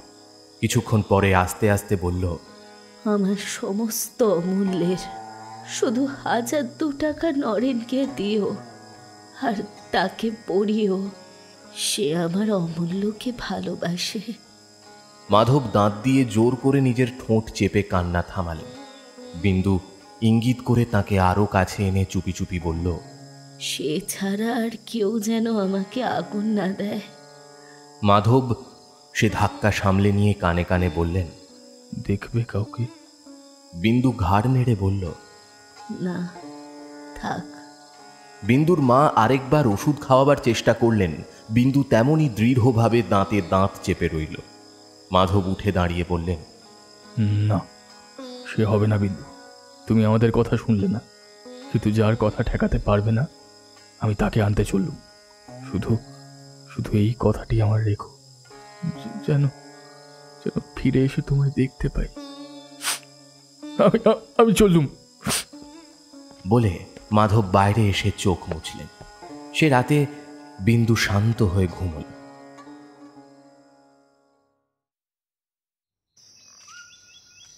তখন সবেমাত্র সূর্যোদয় হচ্ছে। মাধব ঘরে ঢুকে দীপ নিভিয়ে জানলা খুলে দিতেই বিন্দু চোখ মেলে সামনেই প্রভাতের স্নিগ্ধ আলোতে স্বামীর মুখ দেখে মৃদু হেসে বলল, কখন এলে? এই আসছে। দাদা পাগলের মতো ভয়ানক কান্নাকাটি করছে। বিন্দু কিছুক্ষণ স্থির হয়ে থেকে, তা জানি, তার একটু পায়ের ধুলো এনেছ? তিনি বাইরে বসে তামাক খাচ্ছেন, বৌঠান হাত পা ধুচ্ছেন। অমূল্য গাড়িতেই ঘুমিয়ে পড়েছে, ওপরে শুইয়ে দিয়েছে। তুলে আনবো? না, ঘুমোক। বলে ধীরে ধীরে পাশ ফিরে অন্যদিকে মুখ করে শুল। অন্নপূর্ণা ঘরে ঢুকে তার শিয়রের কাছে বসে মাথায় হাত দিতেই সে চমকে উঠল। অন্নপূর্ণা মিনিট খানেক নিজেকে সংবরণ করে নিয়ে বললেন, ওষুধ খাসনি কেন রে ছোট? মরবি বলে? অন্নপূর্ণা তার কানের ওপর মুখ রেখে চুপি চুপি বললেন, আমার বুক ফেটে যাচ্ছে, তুই বুঝতে পারছিস? বিন্দু তেমনি চুপি চুপি উত্তর দিল, পাচ্ছি দিদি। তবে মুখ ফেরা। তোর বড় ঠাকুর বাড়ি নিয়ে যাবার জন্য নিচে এসেছেন। তোর ছেলে কেঁদে কেঁদে ঘুমিয়ে পড়েছে। কথাটা শোন ছোট বউ, মুখ ফেরা। বিন্দু তাও মুখ ফেরালো না, মাথা নেড়ে বলল, না দিদি, আগে বলো। বলছি রে ছোট, বলছি, শুধু তুই একবার বাড়ি ফিরে আয়। এই সময় যাদব দরজার কাছে এসে দাঁড়াতে অন্নপূর্ণা বিন্দুর মাথার ওপর চাদর টেনে দিলেন। যাদব এক মুহূর্ত আপাদমস্তক বস্ত্রাবৃতা তাঁর অশেষ স্নেহের পাত্রী ছোট বধূর দিকে তাকিয়ে অশ্রু নিরোধ করে বললেন, বাড়ি চলো মা, আমি নিতে এসেছি। তার শুষ্ক শীর্ণ মুখের দিকে তাকিয়ে উপস্থিত সকলের চোখ সজল হয়ে উঠল। যাদব আর এক মুহূর্ত মৌন থেকে বললেন, আর একদিন যখন এতটুকুটি ছিলে মা, তখন আমি এসে আমার সংসারের মা লক্ষ্মীকে নিয়ে গিয়েছিলাম। আবার আসতে হবে ভাবিনি। তামা শোনো, যখন এসেছি তখন হয় সঙ্গে করে নিয়ে যাব, না হয় আর মুখ হব না। জানো তো মা, আমি মিথ্যে কথা বলি নে। যাদব বাইরে চলে গেলেন।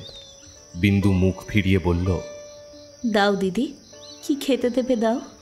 আর অমূল্যকে আমার কাছে শুইয়ে দিয়ে তোমরা সবাই বাইরে গিয়ে একটু বিশ্রাম করোগে। আর ভয় নেই, আমি মরব না।